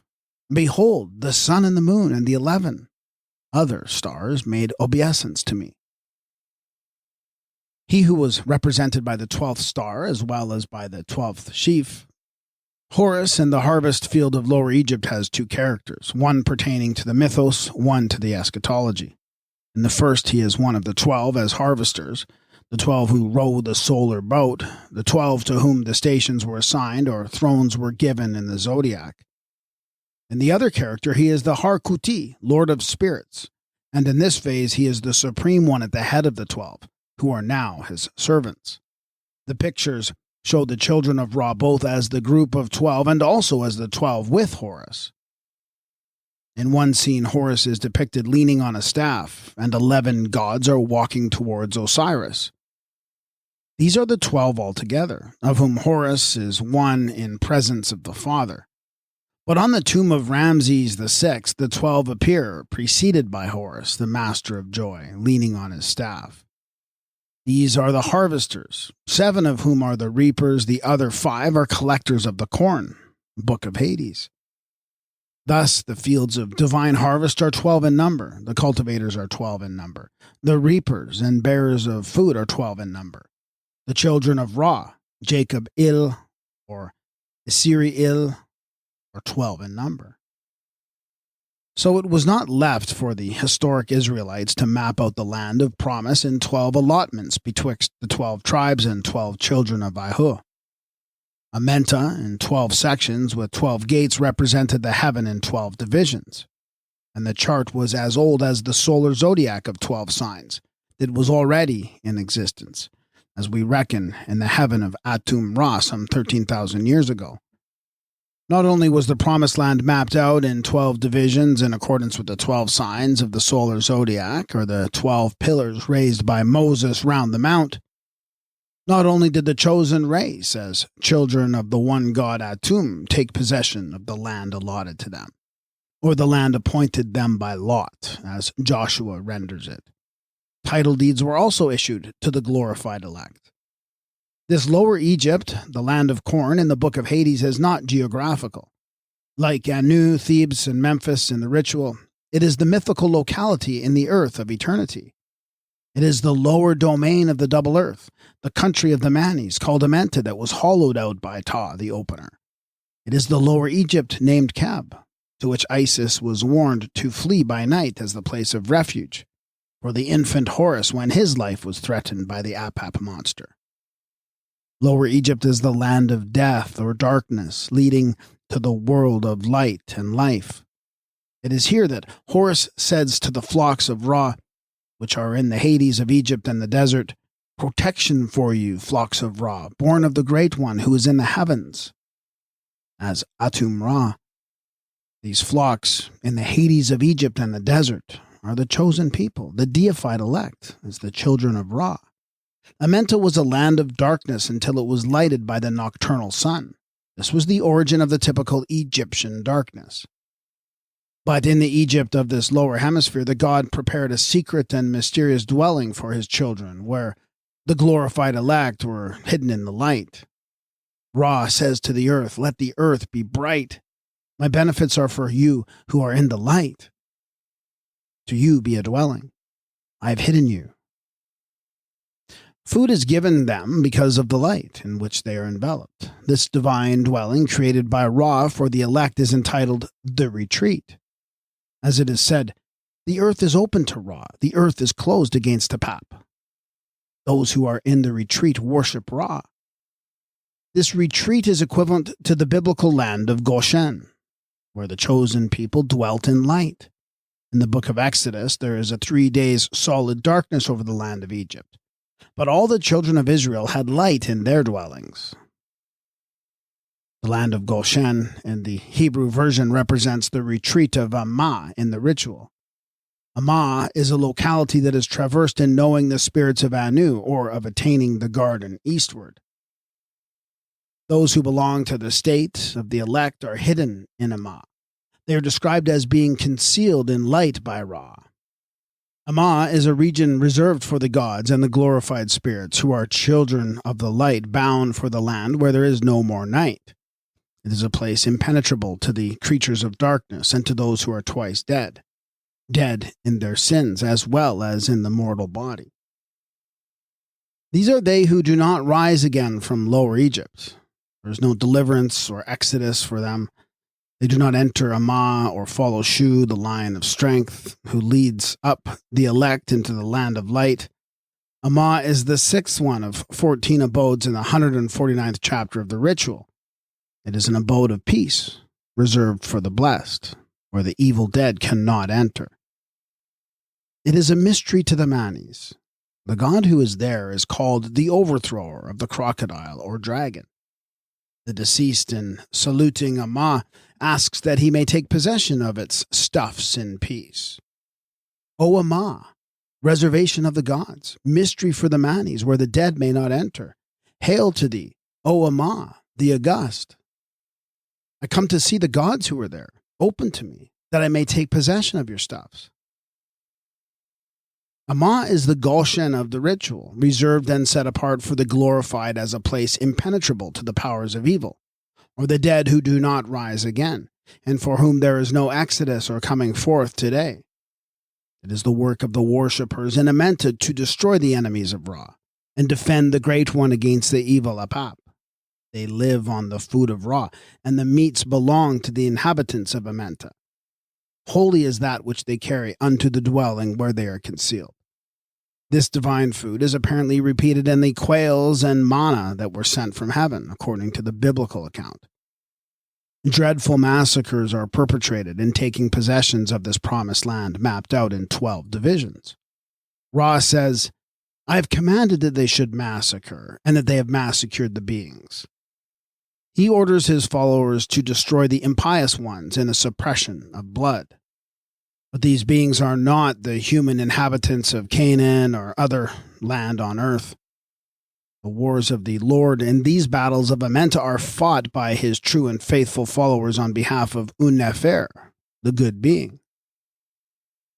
The enemies who are doomed to be slaughtered by the invaders are the Sabau and Samai, the creators of dearth and darkness, who were in possession of the land and who are forever rising in rebellion against the supreme god Ra.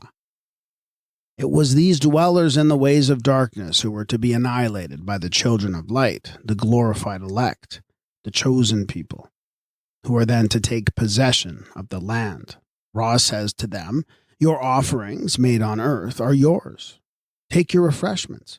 Yours shall not be massacred. Your meats shall not putrefy, faithful ones who have destroyed a pap for me."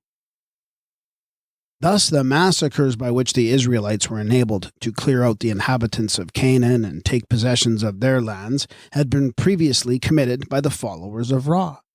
Ra says to those who are born of him, and for whom he had created the dwelling place in the beautiful Amenta, "Breath to you who are in the light, and dwellings for you. My benefits are for you." But the beings there massacred were not human. In the biblical version, it is said of a mythical event, "It came to pass, when Pharaoh would hardly let them go, that the Lord slew all the firstborn in the land of Egypt, both the firstborn of man and the firstborn of beast." This insane proceeding on the part of the Lord may be explained by reverence to the original. From this we learn that amongst the beings massacred or sacrificed were quadrupeds and reptiles. The Hebrew historian has discreetly omitted the firstborn of the reptile, unless it is included as a beast. Again, one name of the keeper of the 17th gate is Lord of the massacre and of the sacrificing the enemy at midnight. With this we may compare the passage, "And it came to pass at midnight that the Lord smote all the firstborn in the land of Egypt. And there was a great cry in Egypt, for there was not a house where there was not one dead." Now, amongst the glorified elect or chosen people who are the children of Ra, the ass god, Ai or Iu, there's a group of his defenders and followers who accompany him, and who are said to rise with Ra towards the heavens, to be for him in the two sanctuaries, and to make him rise in new heaven. These are among the worshippers of the ass-headed god Iu, who are called the Au, or the Ius, or Jews by name. Apap is threatened thus: "O impious, cruel one, Apap, who spreadest thy wickedness, thy face shall be destroyed, Apap. Approach thy place of torment. The Nemu are against thee, thou shalt be struck down. The Iu are against thee, thou shalt be destroyed." It is these Iu, as worshippers of the god Iu, that we claim to be the Ius or later Jews of the mythical legends, so long supposed to have been historical. Thus the glorified elect, the blessed, the righteous, who are in Amenta, that is in the lower Egypt of the mythos, are the chosen people of the Most High God, who was Ra in his first sovereignty as the ass-headed Iu equals Io, Au or Iahu, Atum Hui as God, the Father, Atum Iu as God, the ever-coming Son. The Iu or Jews, then, are amongst those who rise for Ra. They beat down Apap in his bonds. Apap is stricken with swords. He is sacrificed. Ra rises at the finishing hour. He ascends when the chain is fixed. Those who are in the scene drag the chains of this evildoer, Apap. They say to Ra, "Come, Ra, advance Kuti." The chain is fixed on the evil face, Nahahur, and Apap is in bonds. This is the scene of making fast the dragon in the pit, which is preparatory to the rising of Ra. These Iu or Jews accompany the sun god when he makes the journey through the valley of darkness, the lake of Putrata, and the desert in the Amenta of Egypt, where they are protected as the flocks of Ra. Amidst the people that dwell in darkness and black night, they are the glorified elect, enveloped and concealed in light and fed mysteriously in the wilderness with food supplied from heaven. Earth opens to let them pass when they are pursued by their old enemy, and closes to protect them against the devouring dragon. Hence it is said by those who render the great serpent impotent by their magic, "Earth opens to Ra, earth closes to Apap." The monuments of Egypt are as truly and honestly historical as the geological record. Both have their breaks and their missing links, yet are perfectly trustworthy on the whole. And these monuments, from beginning to end, have no word of witness that the Jews or Hebrews ever were in Egypt as a foreign ethnical entity. They know nothing of Abraham as a Semite, who went down into Egypt to teach the Egyptians astronomy. They know nothing of Jacob except as one Hyksos pharaoh, or a divinity, Jacobel, whose name is found on one of the scarabei. They know nothing of Joseph and his viziership, nor of the 10 plagues, nor of the going forth in triumph from the house of bondage to attain the promised land. These are many other wonderful things related in the Word of God are known to the Egyptian records, but not as history. There's another Egypt not yet explored by the bibliolaters, the Egypt of mythology and the Kamite eschatology. Unless we take into account the mound of the Jew in the neighborhood of On and the temple of Atu-Mayu, the only way of identifying the Jews in Egypt is by the name of the Ayu or Au in the lower Egypt of the mythical Amenta, where we find the 12 sons or children of Israel, under the name of the Ayus or Au, as worshippers of the god who was known in Egypt as the ass-headed Ayu. Au equals Io or Ayu or Iahu or and who. And we see from the Scarabee may also have been known in Egypt as Jacobel, the father of the 12 who were reapers of the corn in the harvest of Amenta. The writer has previously suggested in A Book of the Beginnings that Jacob represented the god Ra as Ayu in Keb, the lower Egypt of Amenta. Jacob was known as a divinity in northern Syria by the name of Jacob El, and Joseph by the name of Joseph El. The El is a Semitic suffix to the names, denoting the divinity of both, versus the ethnical origin of Jacob and Joseph. These, according to the present showing, were among the gods of Egypt as Huhi, the father, and Ayu, the son, or Sif in Egyptian, Ayu Sif being Joseph in Hebrew. Those we propose to identify the mummy of Jacob in Egypt with the mummy of Atum, or Osiris, as a form of the mummy son that was portrayed as being carried up from Amenta. Jacob, as we read, was embalmed in Egypt, and the mummy in its coffin was taken up by Joseph and carried to the land of Canaan.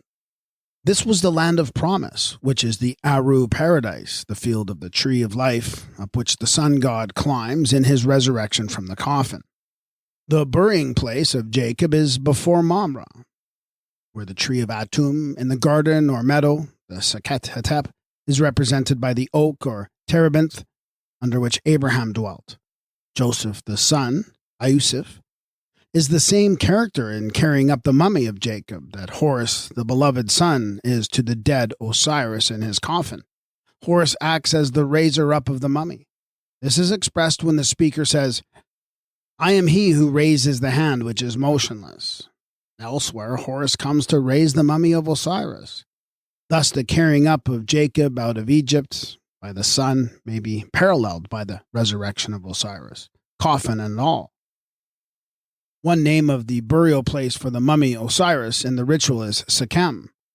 The deceased is enveloped as a mummy in Sekhem. He rises again and goes as pure spirit out of Sekhem. Also, the well of Jacob near Shechem answers to the water of Osiris, and the oak or terebinth in Shechem to the tree of life in the pool of the Persia or the water of life. The fields of Shechem correspond to the Seket Hetep, or fields of peace and plenty, the oasis of fertility which prefigured the celestial paradise. The parcel of ground that Jacob gave to his son Joseph was in Shechem, also called Sichem. This is a parallel to Sekhem as place of burial given by Osiris the father to Amsu Horus, the son, who rose again as the living mummy or Sahu after the burial, and went up from the lower Egypt of Amenta and the sandy wilderness of Sakari as the god in the coffin or Sakuru bark. The Egyptian Sekhem was no doubt localized as a sanctuary when Judea and Palestine were sown over with the old Egyptian names. Osiris was the reputed holder of property in Sekhem, unless we understand that his mummy, the body of the Lord, constituted the property that was held in that sanctuary.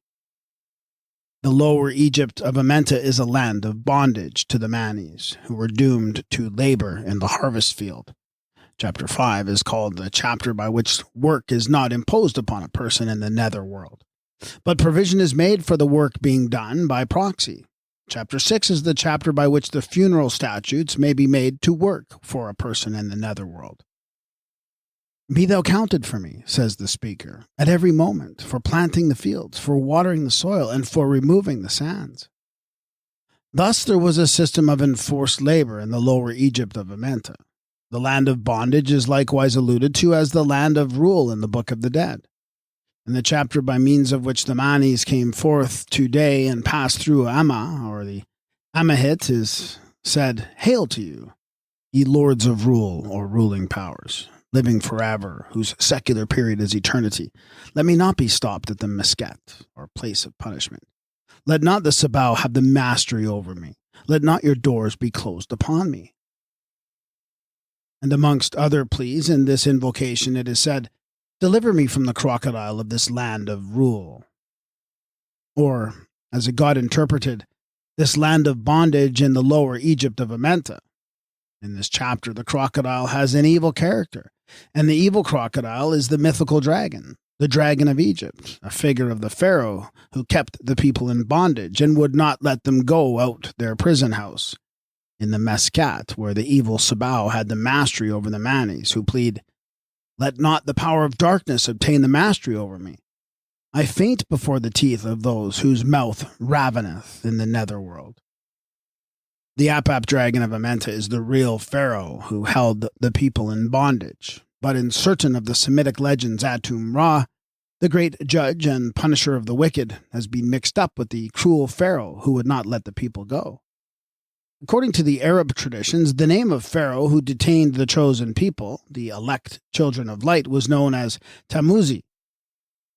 Castell gives this as the Arabic name of the Pharaoh who hindered the exodus of the Israelites, which name goes to the root of the matter, for Tamuzi appears in the ritual as Atum Ra, commonly called Tum. The name of this Ra or Pharaoh is derived from Tumu, to shut up, to close. Tum, as the setting sun, was the closer in the western gate. As shutter up of day or of autumn, he wears the closing lotus on his head, the antithesis to Horus rising out of the opening flower of dawn. Atum was the closer as well as the opener of Amenta by name. Those who were captives in his keeping down in the Amenta were hindered from making their exodus until the plagues were past or the conditions of freedom had been all fulfilled. The entrance to Amenta figured in the Egyptian itinerary was the mouth of the cleft, as it was termed at Abydos. This is apparently represented in the Hebrew legend by the mouth of the gorge at Pi-hahiroth, which is before Baal Zephon. Thus, the opening in the mount of the swallowing earth is at the same point as the passage of the Red Sea, which also opened for the Israelites to pass when pursued by Pharaoh and his host. There are, however, two starting points in the biblical exodus of the Israelites. No sooner had they set out on the old road that ran from Ramses to Succoth, or Thuku, and Atham and Katam, the border fortress in the land of Thuku, that they were commanded to turn back for a fresh departure from Pi-hahiroth, the pass or gorge which was entered by the mouth of the cleft. At this point of divergence, the local topography is brought to confusion and serves no further use for localizing the journey. We have to go back and start from the entrance to Amenta, by the mouth of the cleft in the rock that was figured at Abydos as the beautiful gate of entrance to Kentamenta. This twofold starting point at least coincides with the two modes of entrance, one by land and the other by water. At Pi-hahiroth, we enter the Red Sea of the mythos, the water of the west that was red at sunset, but not the geographical Red Sea. This was entered by the boat of the sun and the boat of souls which passed through the cleft by water as depicted in the vignettes. We are now upon the track of the Exodus from the lower Egypt of the nether earth, which was mythical in the lesser mysteries and mystical in the greater, and able to show where and how and why the children of Israel pursue the same route through Amenta as do the children of Ra in the book of Hades. At Pi-hahiroth, the Israelites come to the mouth of the cleft and enter on the passage of the Red Sea, pursued by Pharaoh, the dragon, and his evil host.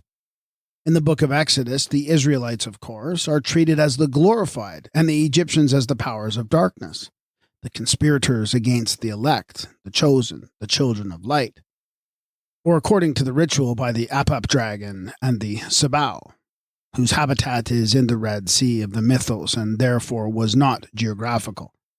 The Egyptians made the passage by water, but by substituting the miracle for the mythos, the children of Israel walk on dry land in the midst of the sea. After crossing the waters, they enter the wilderness, which is true to its character in the Egyptian books of the nether earth. When the land that flowed with milk and honey is promised to the children of Israel, it is said by Ahu, I will send my terror before thee. I will send the hornet before thee, which shall drive out the Hivite, the Canaanite, and the Hittite before from thee.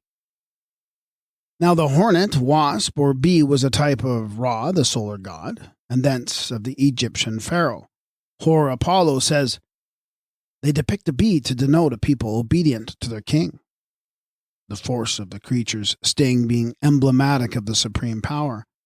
Also, the abate or bird fly, a bee, wasp, or hornet, was their guide to the Aru garden in the ritual. I've made my way unto the royal palace, says the Osiris, and it was the bird fly, abate, that led me hither. That is, to the land flowing with milk and honey. Apparently, this symbolic abate or bee as guide to the Aru paradise has been turned into the hornet that drove the people out of the land in the Hebrew rendering of the story. When Moses sends the explorers ahead to spy out the land of Canaan, and they come back afraid because it is inhabited by the Anakim or giants, Caleb stilled the people before Moses and said, let us go at once and possess it, for we are well able to overcome it. Caleb the explorer, who had been sent forward by Moses to spy out the land of promise, is another of these converted divinities.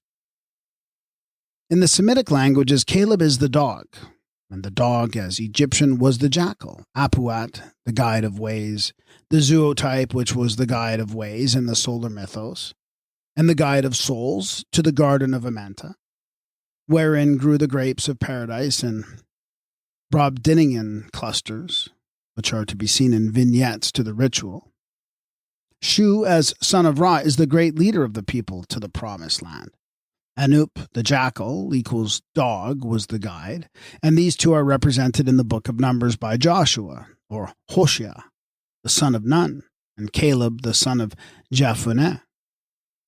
Those two, the leader and the guide, both in the astronomy and the eschatology, are the only two in the Hebrew version that are to go forth in the Exodus from the wilderness and burial place of the dead. And they came unto the valley of Eshcol, and cut down from thence a branch with one cluster of grapes, and they bare it upon a staff between two carriers. And they returned from spying out the land at the end of 40 days. They showed the fruit of the land to Moses and the Israelites, and said, we come unto the land whither thou sentest us, and surely it floweth with milk and honey, and this is the fruit of it. The colossal cluster of grapes seen in Eshcol by those who were sent to spy out the promised land is of itself almost sufficient to prove the mythical nature and Egyptian origin of the land that flowed with milk and honey, and bore the grapes that took 2 men to carry one cluster. Not only was the circumpolar paradise the land of the 7 cows, called the providers of plenty, as Egyptian it was also the garden of the grapevine by name. Not as Eden, but as Aru, the garden of the vine or the grapes. In one of the Hebrew Marchian, it is said that when the explorers of the promised land returned, they related, we have seen the land, which we are to conquer with the sword, and it is good and fruitful. The strongest camel is scarcely able to carry 1 bunch of grapes. 1 ear of corn yields enough to feed a whole family, and 1 pomegranate shell would contain 5 armed men. But the inhabitants of the land and their cities are in keeping with the productions of the soil. We saw men, the smallest of whom was 600 cubits high. They were astonished at us on account of our diminutive stature, and laughed at us. Their houses were also in proportion, walled up to heaven, so that an eagle could hardly soar above them. These are based upon the gigantic inhabitants of Amenta in the ritual, who have been vastly exaggerated in the Marchian. This grand domain was constructed for the Manis, who, as the glorified ones, have joined the powers of the East, at the point of coming forth where Shu uplifts the sky for Ra and blows off the divine barge with favoring gales. The great or glorified ones are said to be each 9 cubits, about 18 feet in height, and therefore this is the land of the giants, to which the Israelites were bound under the leadership of Joshua and the guidance of Caleb the dog. This region of things gigantic may be found in the mystical abodes of the ritual, through which the Manis have to pass on their way to the world of light and blessedness. The second abode is called the greatest of possessions in the fields of Aru. The height of its corn is 7 cubits, the ears are 2, its stalks are 3 cubits. The spirits are also said to be 7 cubits in stature. Of the fifth abode it is said, "Hail, abode of the spirits," through which there is no passage. The spirits belonging to it are 7 cubits long in their thighs.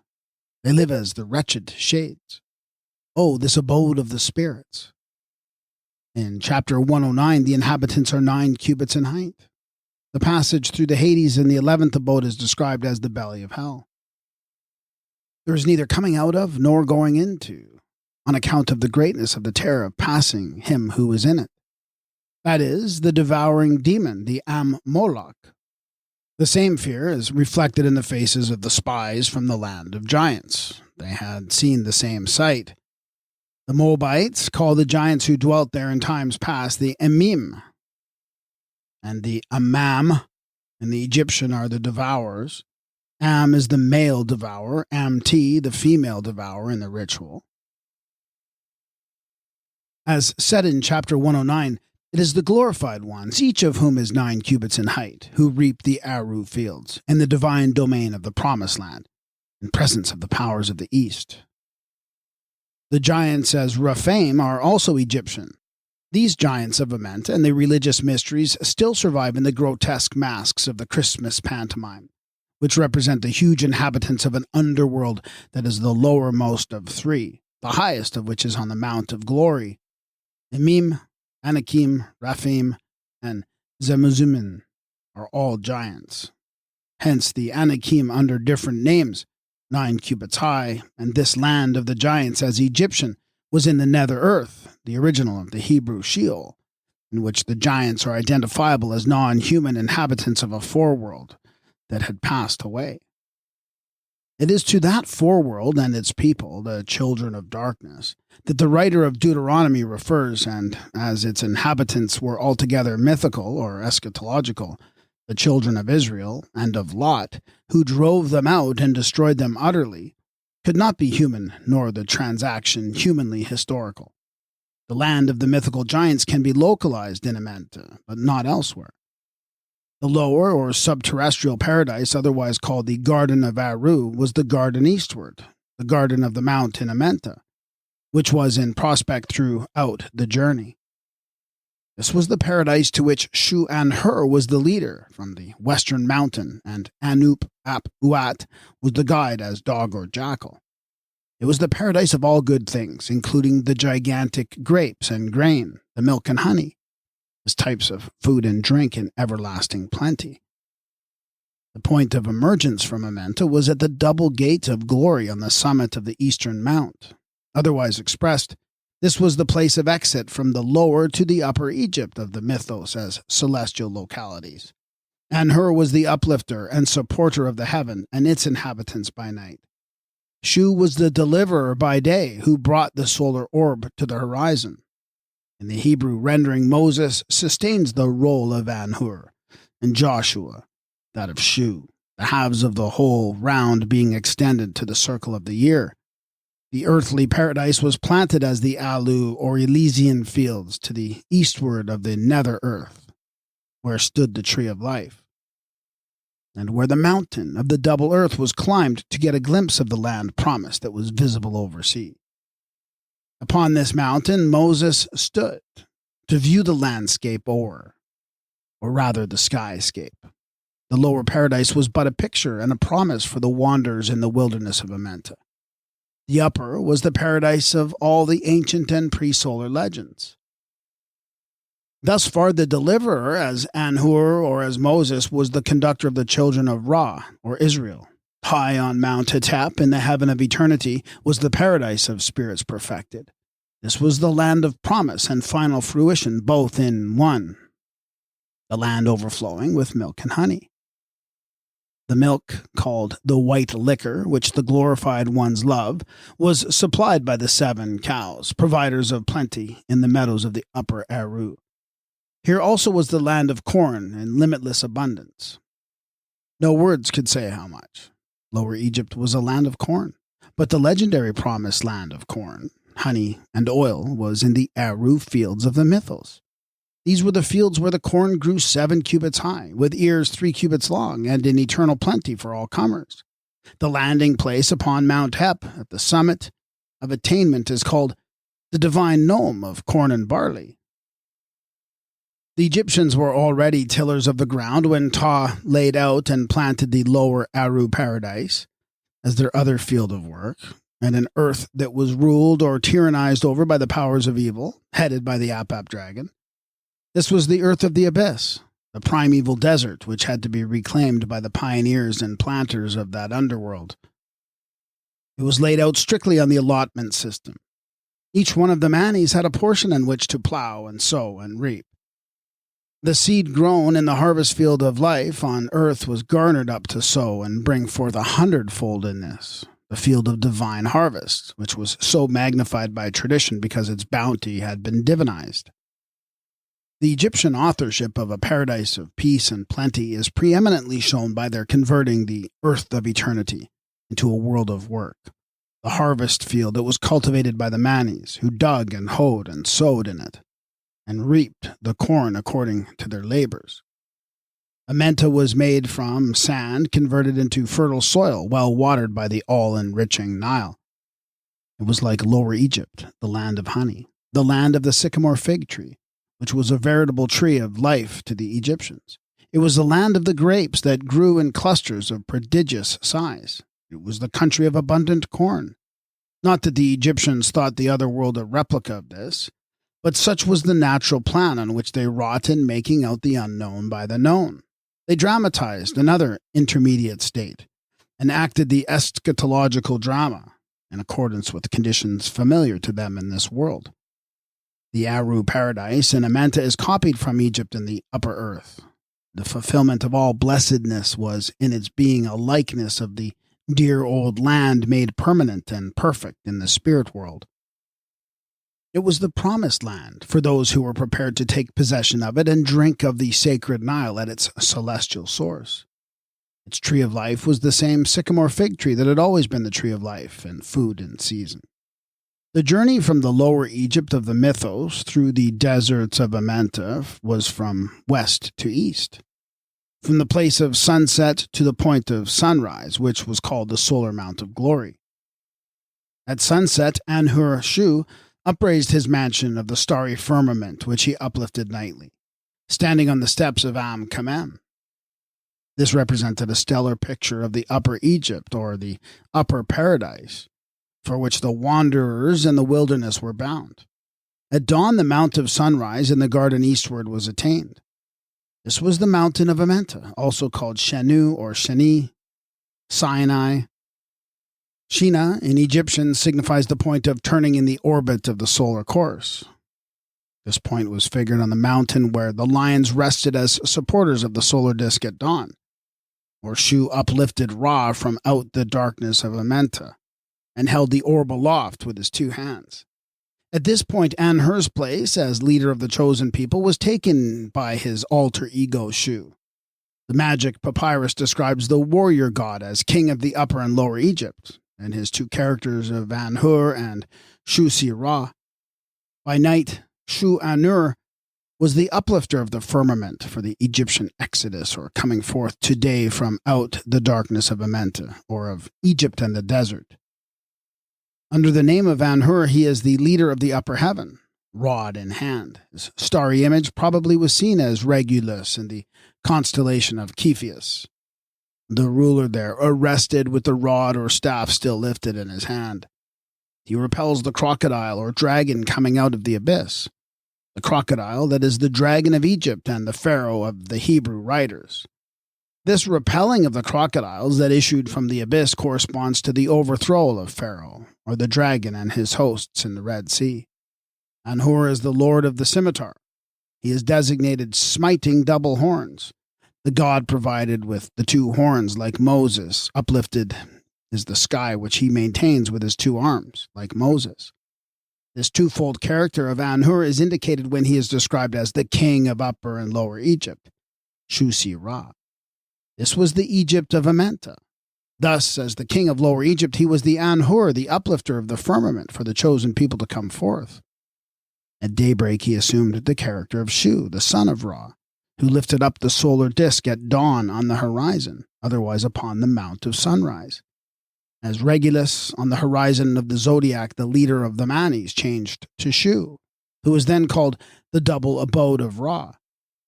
The magic papyrus, which contains the hymn of the god Shu, is called the chapter of the excellent songs which dispel the submerged.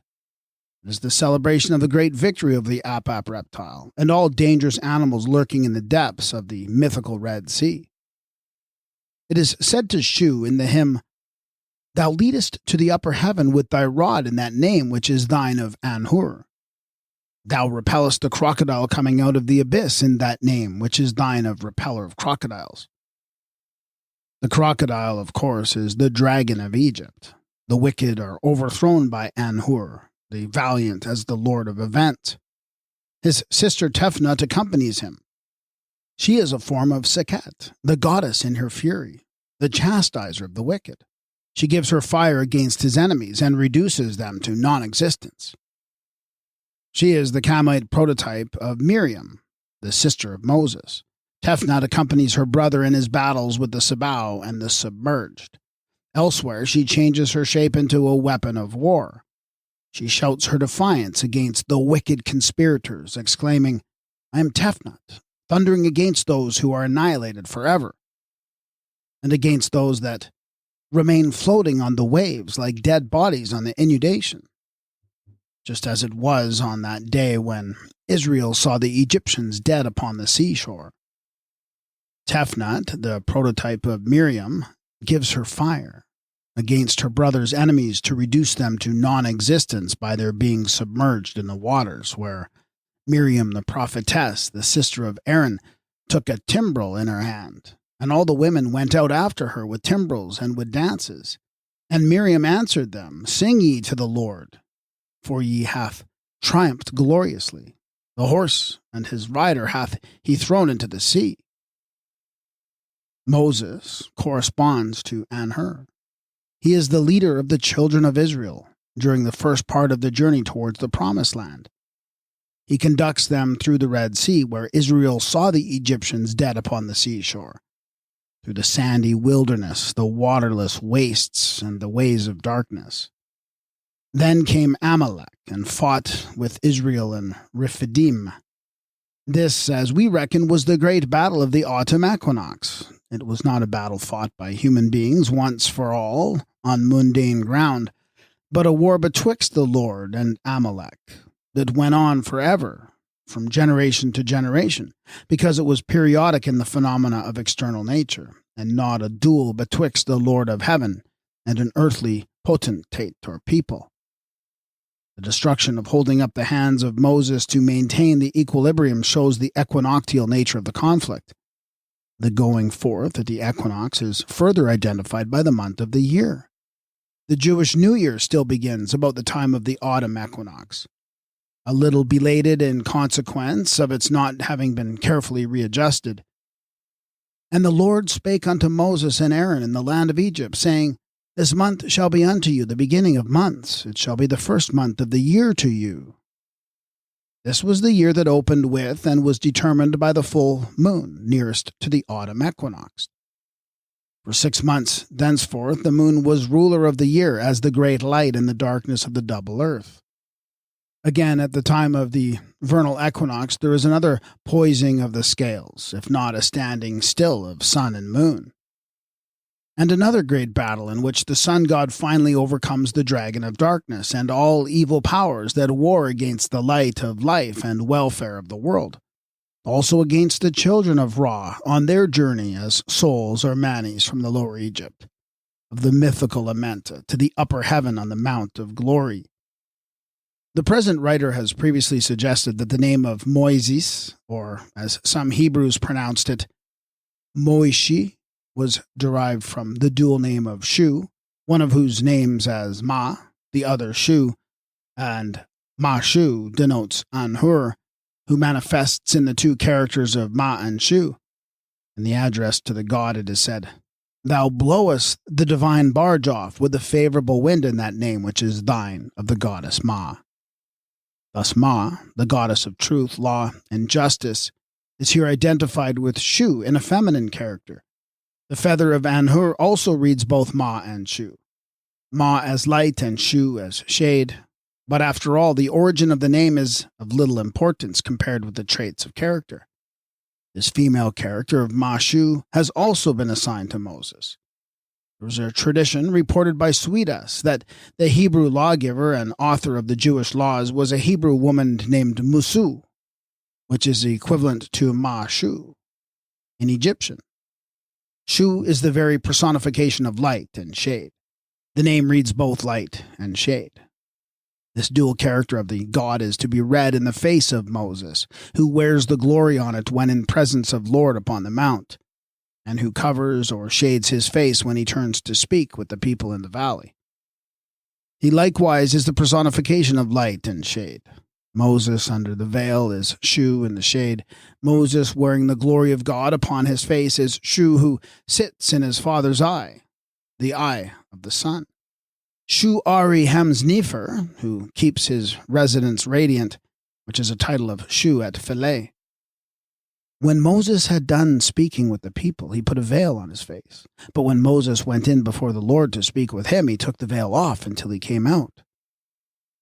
And when he came out and spake unto them that which he was commanded, they saw the skin of Moses, his face. And Moses put the veil upon his face again until he went in to speak with him.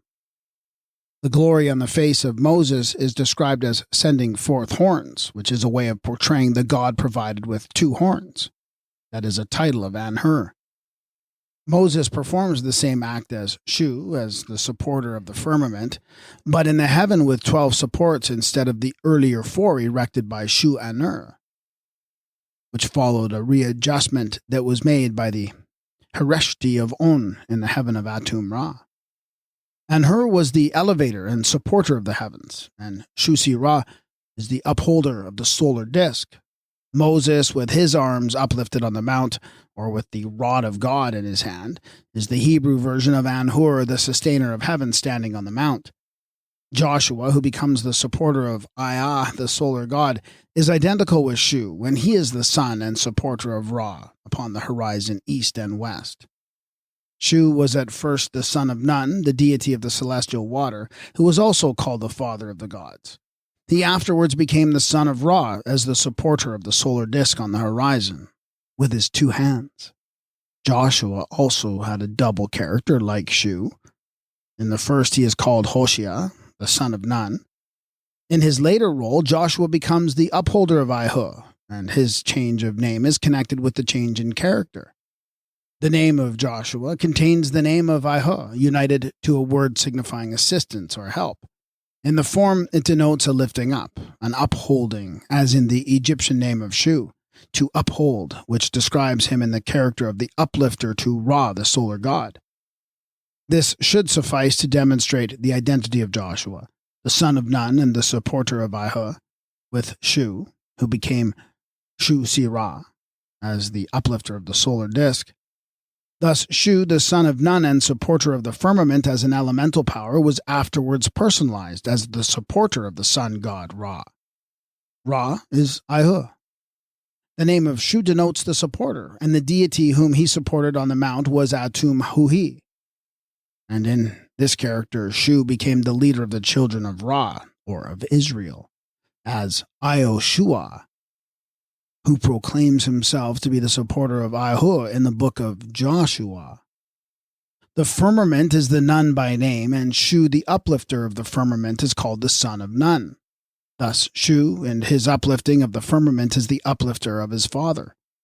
Now, to show once more how widely fragments of the Egyptian wisdom were scattered to become the later legends of many lands, let us glance for a moment at the exploits of Maui, a Polynesian form of Shu. Shu was the son of Nu, Nun, and in Mangia, the name of Nu is rendered by Ru. Ru is the father of Maui, and one of the exploits of Maui is to hurl his father Ru aloft, sky and all, to a tremendous height. So high indeed that the sky could never get back to earth again. Now the conversion of the Kamite myth into the Manjian Marchen. Nu or Nun was also the firmament upraised by Shu. Nu, as firmament, was personalized in Nu, the father of Shu. And where Shu uplifts the sky, now personalized, Maui is humorously described as assuming gigantic proportions and exerting prodigious strength to toss his father so far aloft that he was forever entangled and suspended among the stars of heaven, could never come down again.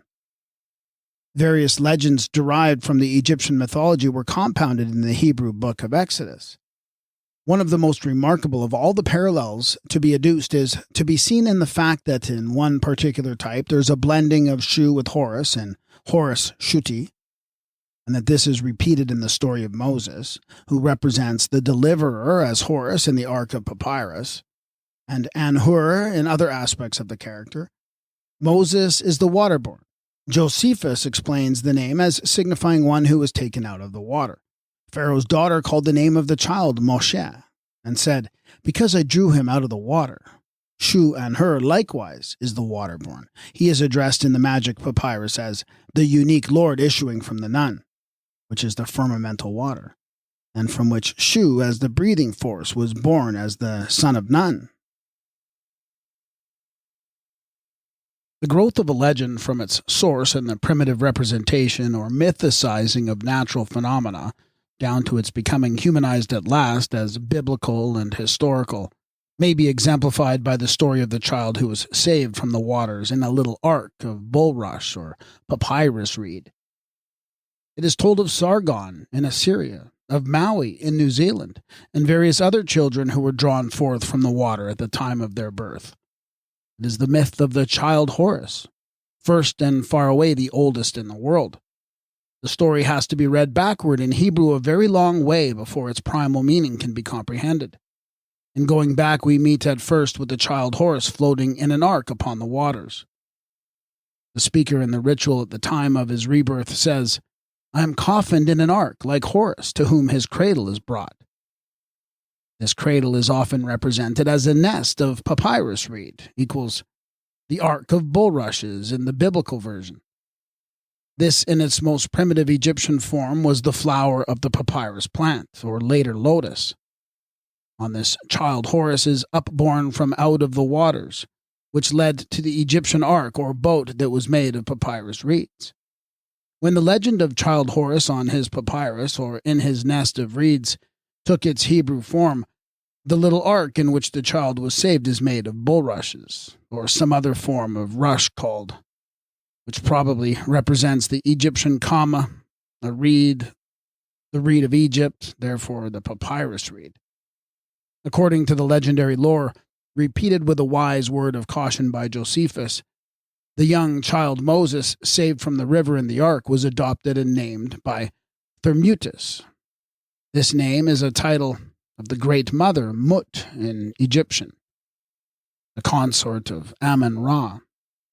But the genesis of the name from Mut, the mother, and Ta-ur, which signifies the first and oldest, she who was personalized in Ta-urt, shows that the Mut, or mother, Thermutis in her primordial form was Ta-urmut, equals Thermutis.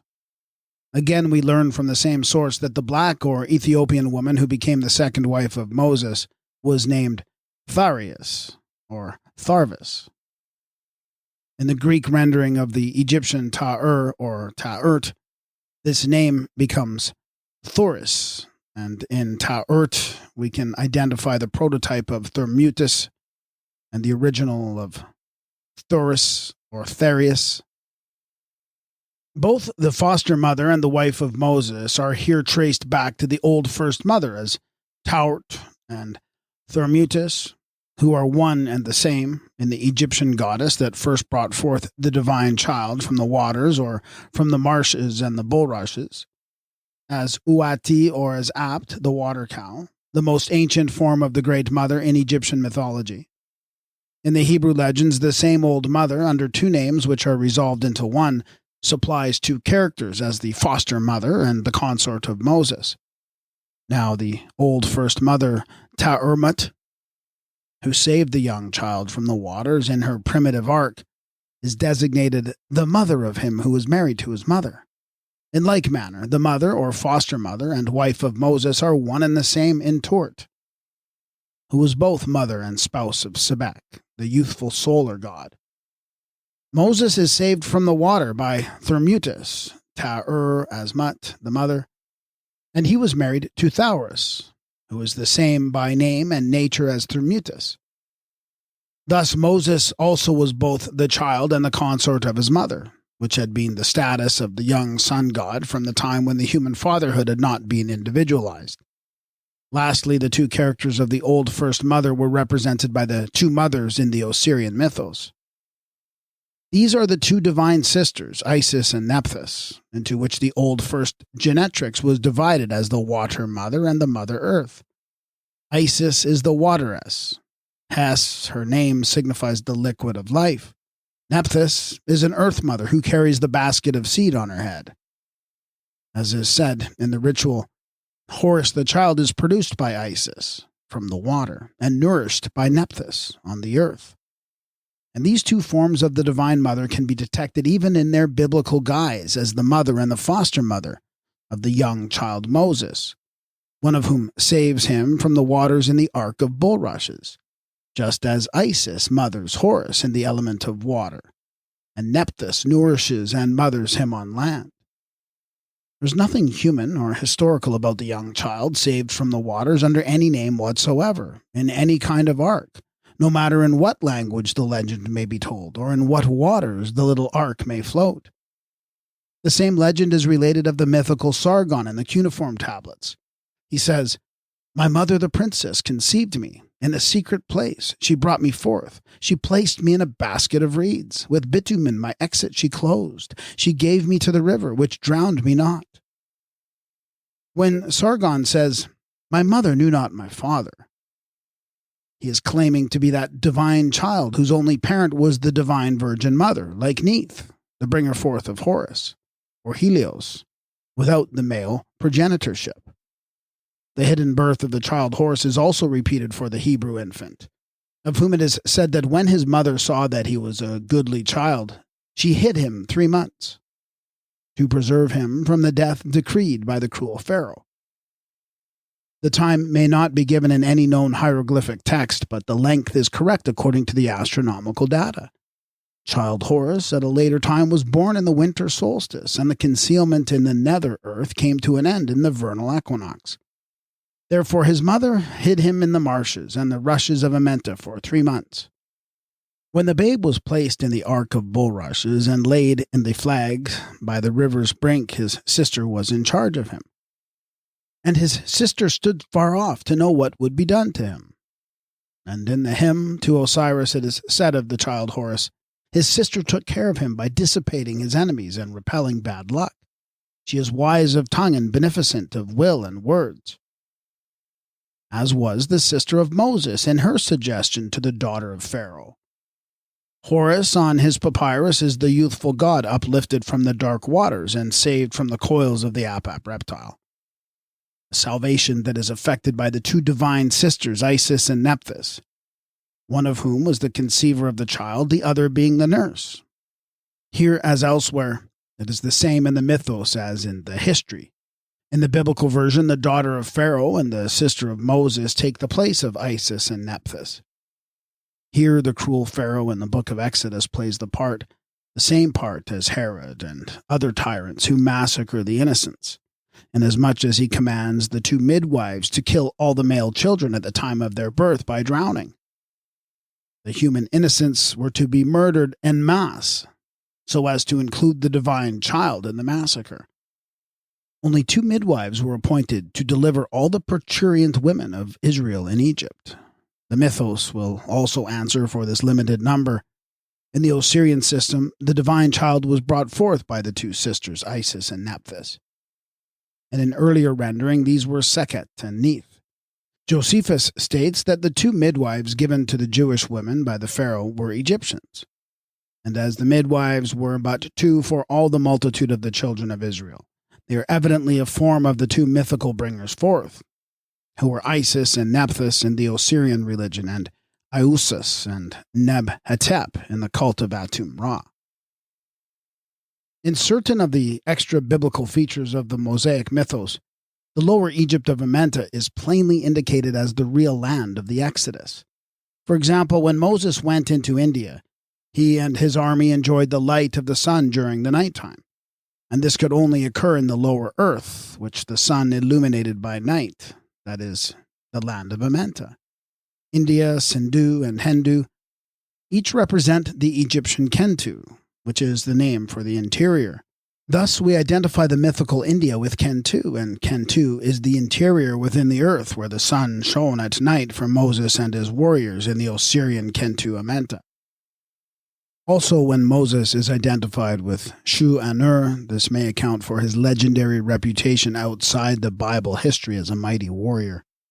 And Hur in Egypt is Hartesh, the red god Mars, or Ares, who passed into the Greek mythology by name as the great warrior Onuris equals Anhur.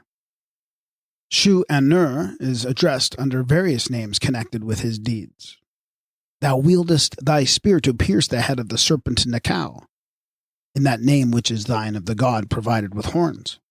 Thou seizest thy spear and overthrowest the wicked, the Sabal, in that name which is thine of Horus, the striker. Thou destroyest the An of Tokenti, in that name which is thine of double abode of Ra. Thou strikest the Menti and the Sati, in that name which is thine of young elder. Thou strikest upon the heads of the wicked in that name which is thine of Lord of Wounds. In one of the rabbinical legends, it is related that when Moses was condemned to lose his head for killing an Egyptian, the Lord permitted that his neck should become as hard as a pillar of marble, which caused the sword of the executioner to rebound and kill the wielder of the weapon. This, in the mythos, is the state of the justified Manes in Amenta, who prays that his neck may be invulnerable at the block of execution. In the Hebrew Marchen, the Manes becomes a man called Moses. Fragments of the ancient wisdom survive in many foolish-looking legends. The rabbins relate that Moses was born circumcised, so the calf ape is said to have been born in the same condition. It is born circumcised, which circumcision the priests adopt.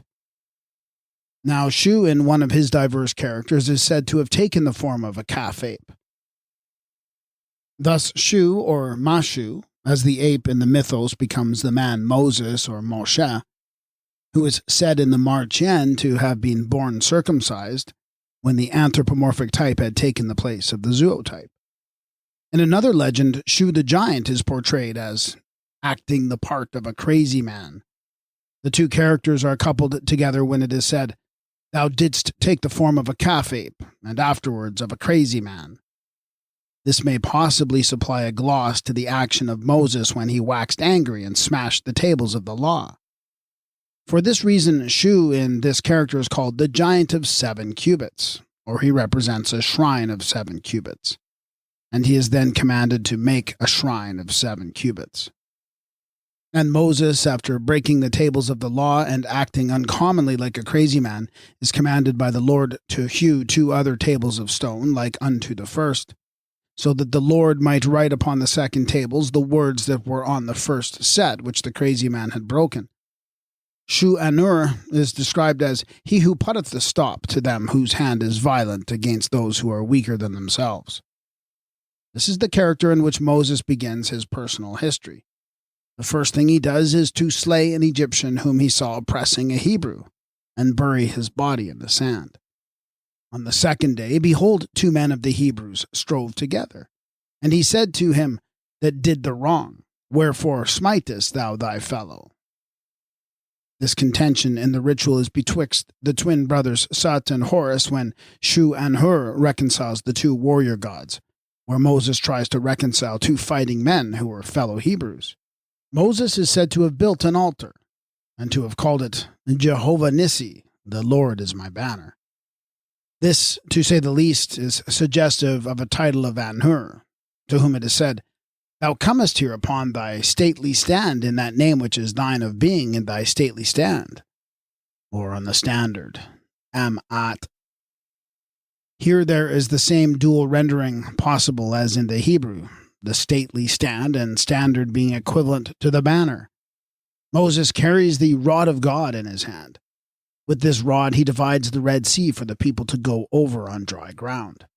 With this he smites the rock in Horeb, and causes the water to spring forth abundantly. The plagues descend on Egypt at the stretching forth of Moses' wonder-working rod. Shu-An-Hur is likewise the bearer of the rod. He is represented with the rod in his hands, and is designated Lord of the rod. In the hymn to Shu it is said, Thou leadest the upper heaven with thy rod in that name which is thine of An-Hur, the uplifter of heaven. The origin of smiting the rock to make the water come forth is connected with the rock of the Sur Hill, the Mount of Sunrise. The first waters that issued out of the rock were the springs of dawn and the floods of day.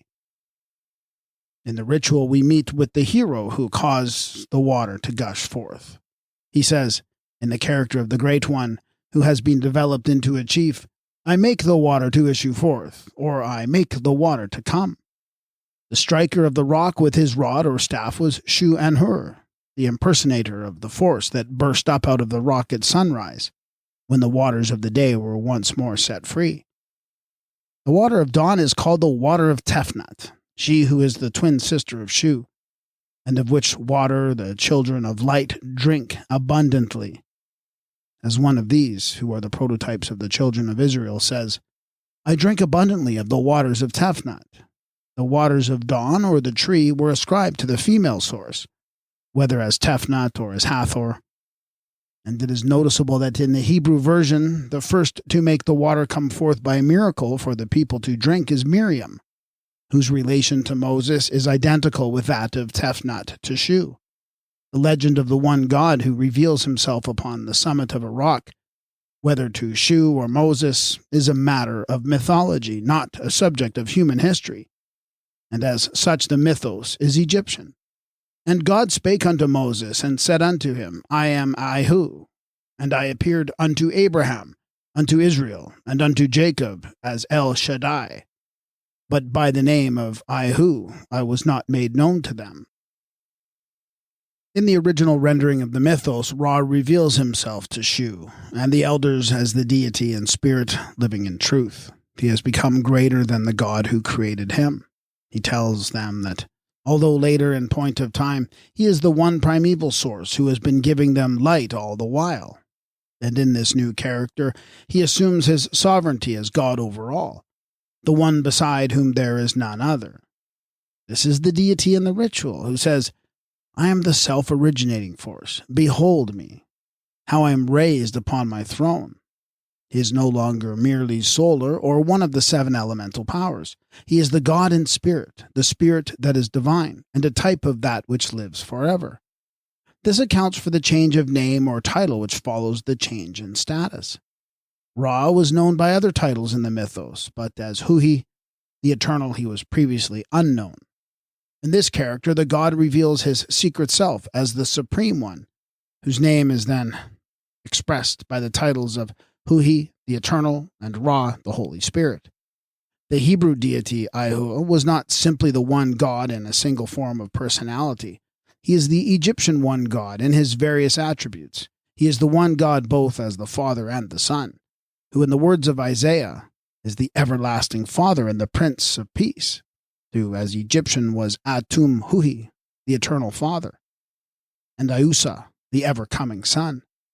Atum Ra as closer on the horizon west, and Atum Horus as opener on the horizon east.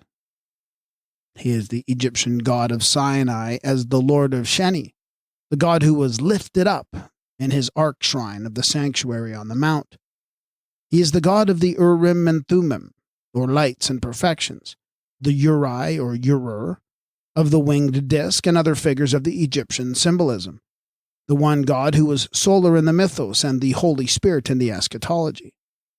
In the book of Exodus, the one God Ihu supersedes all other gods, El Shaddai and the Elohim, and like the Egyptian Ra, he assumes the sovereignty as Ihu, the eternal. It was in this new character Ra issued his commands for an ark, shrine, or sanctuary to be made, in which he was to be lifted up by Shu, the supporter of Ra. Ages before the Hebrew Pentateuch was written and ascribed to Moses, the one God had been worshipped at On or Anu as Egyptian under the title of Atum Ra. And if he was made known to Anhur by revelation, whatsoever that may imply, the revelation was Egyptian. This is the God who was one by nature and dual in manifestation, one in the solar mythos as the closer and opener of the netherworld, one in the eschatology as Hu-He, the everlasting Father, and Ayu, the ever-coming Son, as Prince of Peace. The one God called the Holy Spirit, who was founded typically on the human ghost. This is the living, Anku, self-originating, and eternal God. This is he who was to be lifted up as God alone in his ark or tabernacle on the Mount of Glory. That is, as Ra Harmaku on the double horizon or in the dual equinox. The deity who gave the law upon Mount Shani through the intermediation of Anhur and Ma-Shu, the son of Ra. In the so-called destruction of mankind, the solar god resolves to be lifted up in an ark or sanctuary by himself alone. This sanctuary is carried on the back of Nut, the celestial cow. There was Nut. The majesty of Ra was on her back. His majesty arrived in the sanctuary, and his majesty saw the inner part of the sanctuary. This creation of the sanctuary for the one God Ra upon the mount is followed in the Hebrew book. Ahu says to Moses, "Let them," the children of Israel, "make me a sanctuary, that I may dwell among them. According to all that I show thee, the pattern of the dwelling and the pattern of all the furniture thereof, even so ye shall make it. And they shall make an ark of acacia wood." The two together, the sanctuary and the ark, constituted an ark shrine of the true Egyptian pattern. As Egyptian, the ark of Ra Harmaku represented the double equinox in the two horizons. This was the double abode of Ra in the dual domain of light and shade, the model of the Jewish arks or tabernacles that were to be erected equally in the sun and shade. The part open to the rays of light was exactly to balance the shade or veil of the covering, and not to have more sun than shade. This was in accordance with the plan of the Great Pyramid in relation to the luminous hemisphere and the hemisphere of shade at the two equinoxes. The sanctuary of Ra was a figure of the heavens. The Hebrew ark was a portable copy, a tabernacle fitted for an itinerating deity. It was the Kamite custom to represent the heaven in miniature as an ark of so many cubits. There was an ark of 7 cubits, one of 8 cubits, and another of 4 cubits, in which the god was lifted up or exalted.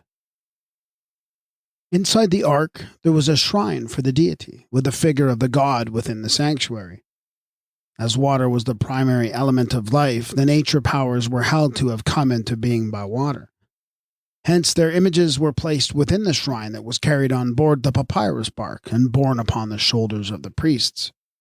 These tabernacles, consisting of a boat and shrine, were the sacred ark shrines of Egypt. Thus the beginnings were forever kept in view. The ark shrine on the water, represented by the boat, became a type of heaven as dwelling place of the eternal. Thus an ark of Nu was constellated in the stars and pictured on the waters of the inundation. The ark of Atum Ra was depicted with the solar orb on board, which was always red. In the religious mysteries, as already shown, an ark of 4 cubits imaged the heaven of 4 quarters, or, as the Egyptians phrased it, of 4 sides. As we have seen, there was an ark of 7 cubits for the heptonymy, and one of 8 cubits for the octenary. This ark shrine of 8 cubits is to be built for the god to float in after there has been a great subsidence of land in the celestial waters. So likewise in the destruction of mankind, when Ra becomes the supreme one God, he orders an ark or tabernacle to be made for his voyage over the heavens. The inscription was engraved in the chamber of the cow that was herself a form of the ark as the goddess Nut. William Simpson in 1877 called attention to the Japanese ark shrines, or mikoshi, which have many points of likeness to the Jewish Ark of the Covenant, and which are carried on men's shoulders by means of staves. Mikoshi signifies the high or honorable seat. Timo-sama may be translated Heaven's Lord. Now, the first type of Heaven's Lord that is known to astronomical mythology was the ruler of the pole star, whose high or honorable seat was at the pole, like that of Anup on his mountain.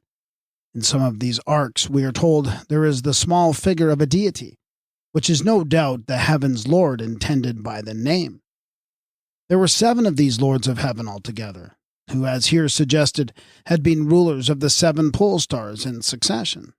Now, Simpson tells us that there are 7 of these arcs preserved in the temple of Hachiman at Kamakura, Japan. They are said by some to be state Norimans, but as these shrines are connected with the deified Mikado, they are most probably Timo-samas or Mikoshis, as well as Norimans. This is confirmed by a statement of Kempfer's. He says, the Mikoshi themselves being 8, the 8 seats or arc shrines answer to the kami when the 8th one has been added to the 7 as overlord. But 7 was the primary number of the kami as the Egyptian ekemu or never-setting ones. We infer that 7 arc shrines or seats were typical of the 7 rulers, in addition to all the other forms of the septenary, mounds, mountains, islands, menhirs, towers, temples, or cities that were raised on high to symbolize the 7 stations marked by pole stars in the circuit of procession. Now, Israel is charged by Amos with having borne an ark shrine that was obviously the tabernacle of a star god or gods, who were once the Elohim after which she went a-whoring.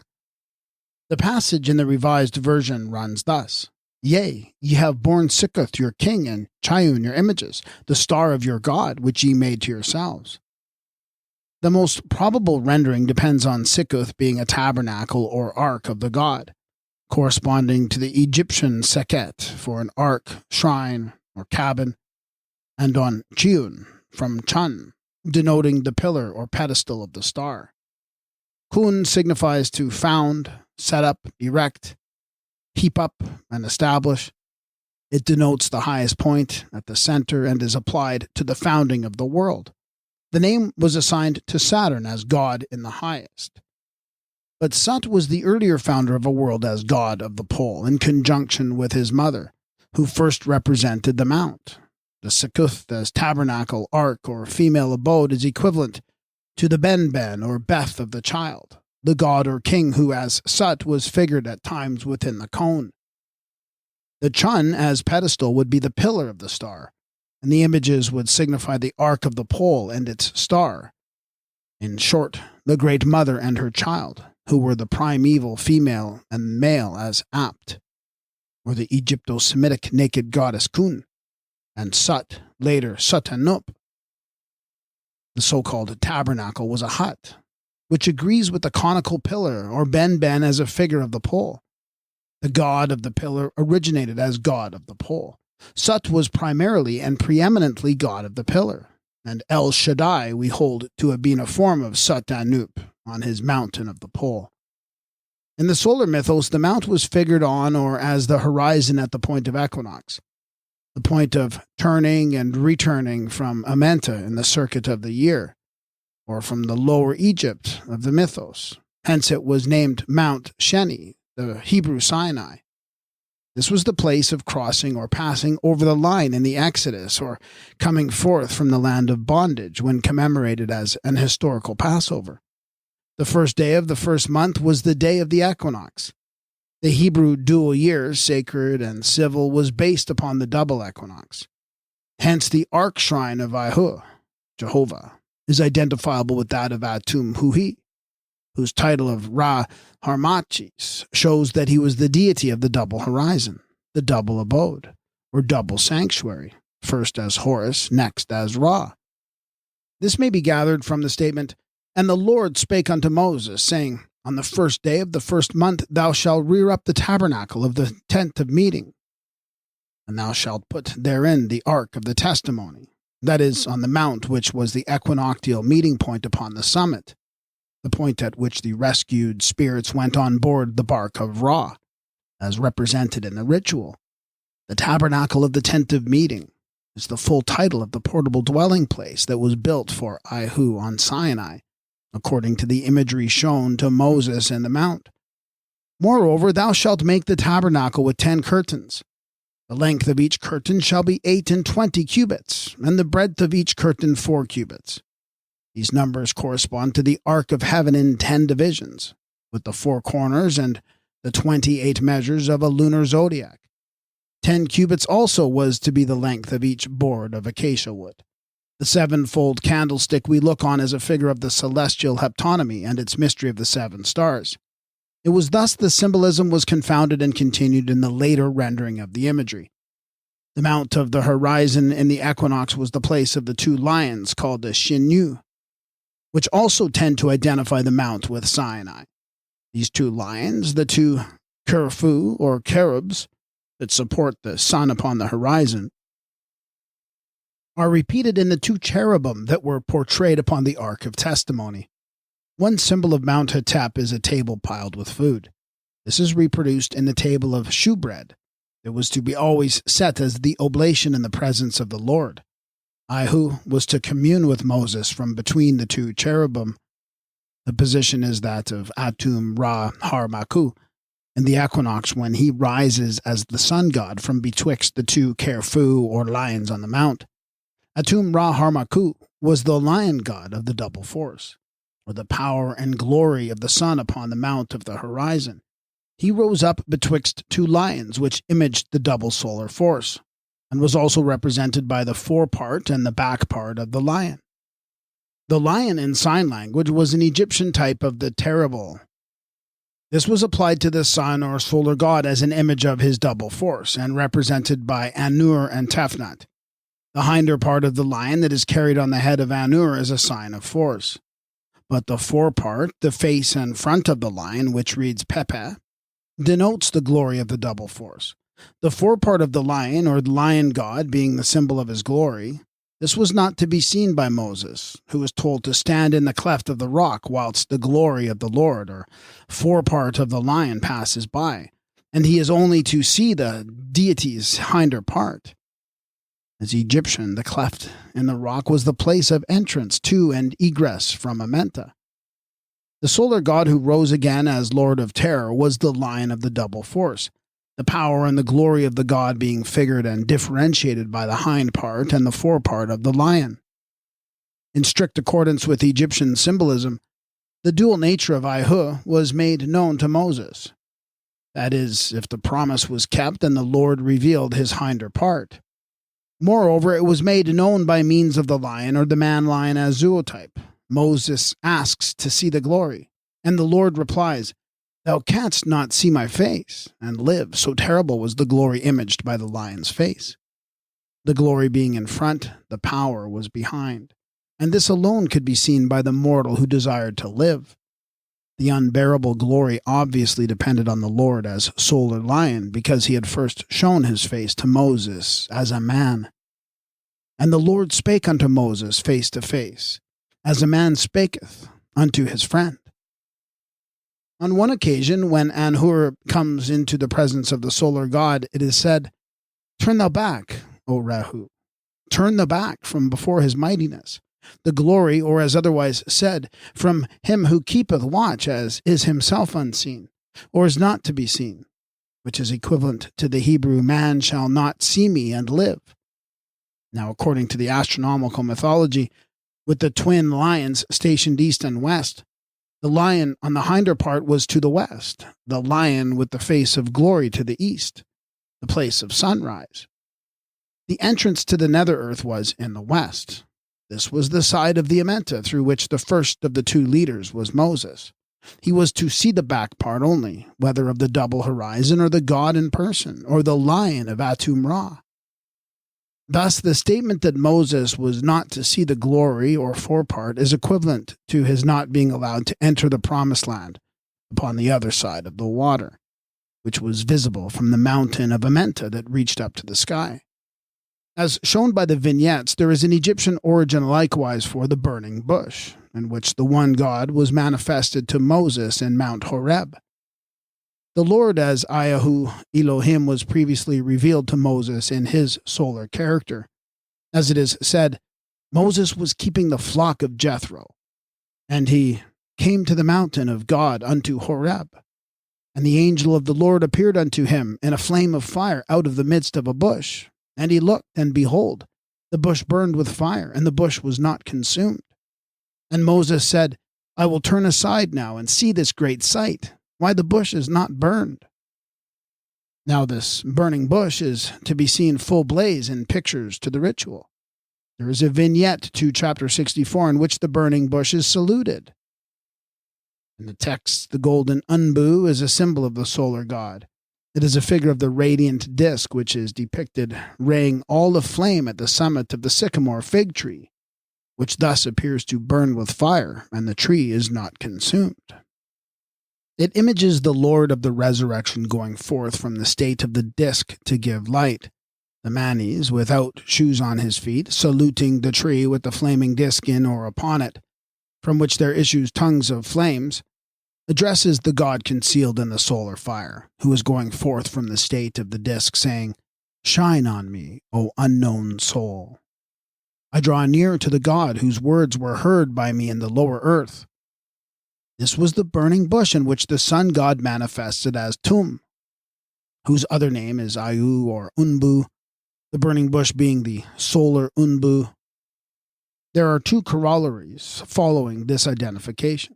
The one is that the god of the burning bush is the same as the god of the flaming thorn bush named the Unbu, and the god being the same, the person addressed by the god is the same in both versions, and the lion god who is Shu Anur in the ritual is the prototype of Moses in the book of Exodus. Further, in the manifestation of the burning bush, duality of person is implied. First it is an angel of the Lord that appears, in a flame of fire out of the midst of a bush. Then the Lord or Elohim speaks in person and calls on Moses by name. These two correspond to the divine duality of Ra and Unbu in the original representation.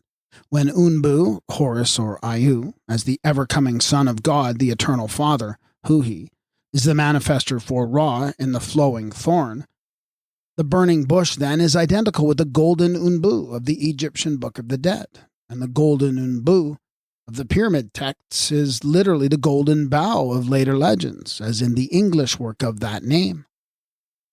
Here we may say in passing that the golden bough contains a learned, large, and serviceable collection of data, but the theories of interpretation derived from the writings of Manhart are futile, besides which mythology is not to be fathomed in or by a folk tale, and the golden bough is but a twig of the great tree of mythology and sign language, a twig without its root.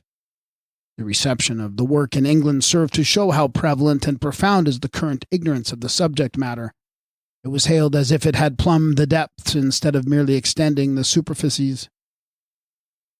The writer never once touches bottom, never traces the comparison home either in the Assyrian or the Egyptian version.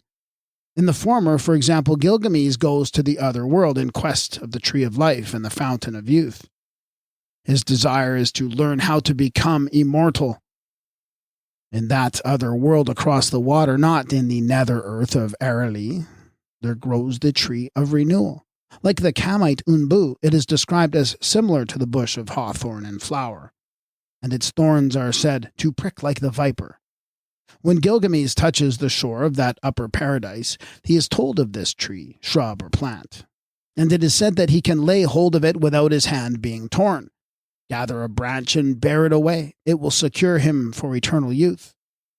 The tree is identical with that which grew in the sacred grove at Nemi, from which no branch was to be broken. And beyond the Babylonian legend lies the Egyptian myth in which the tree is rooted. The Egyptian golden bough is a bush of flowering thorn. It is a symbol of the young solar god who says, I am Unbu, who proceedeth from Nu. and my mother is Nut. I am Unbu of Anaraf, the flower in the abode of occultation. This identifies the golden bough with Horus in the dark and the bush that flowered at Christmas, like our Glastonbury thorn. The golden bough, or burning bush, is a solar symbol of Atum Hui, who says to Anhur, O lion god, I am Unbu, and who thus identifies himself with Ihu in the burning bush. I am Unbu, says the Egyptian deity in the flowering thorn, where the Hebrew god announces that he is Ihu from the midst of the burning bush. The golden calf in Israel had also been the gilded heifer in Egypt. Hes, the sacred heifer, was adored under the name of Isis in this time of the Old Empire. This was also a type of the golden Hathor, the habitation of Horus, her calf. The setting up of the golden calf for worship is likewise evident in the destruction of mankind. It is said by the majesty of Ra to the calf-headed Hathor, Come in peace, thou goddess, and there arose the young priestess of Amu. Said by the majesty of Ra to the goddess, I order that libations be made to her at every festival of the new year under the direction of my priestesses. Hence it comes that libations are made under the direction of the priestesses at the festival of Hathor. Through all men since the days of old. This was the worship of the golden calf, thus instituted as Egyptian. There was a special form of the cow-headed goddess called the Golden Hathor, and a particular type of her child or calf known as the Golden Horus. Both were imaged in one by the virgin heifer, or, as in the Exodus, by the golden calf, the image of the goddess of Amu. A dual type of deity originated with the child that was potentially of either sex or both. Hence, the boy like Bacchus with the female Mame, and the lad in Revelation with the feminine paps and girdle, or Horus with the female breasts. Also the lock of childhood, or the long hair of the Egypto-Gnostic Christ, represented this dual type of deity, as well as the long garment in which was the whole world, because it was the clothing of both sexes for the child. Hathor in Egypt was the goddess of the golden calf, or heifer with the golden neck. One of her titles was Nub the Golden, and the goddess Iusis, consort of Atum Ra and mother of Iusa in the cult of On, was a form of the golden Hathor, as is shown by the ears of the heifer in her headdress. Hathor was the Egyptian Venus, also the goddess of music and dancing, and of female ornaments, including precious stones, particularly the turquoise.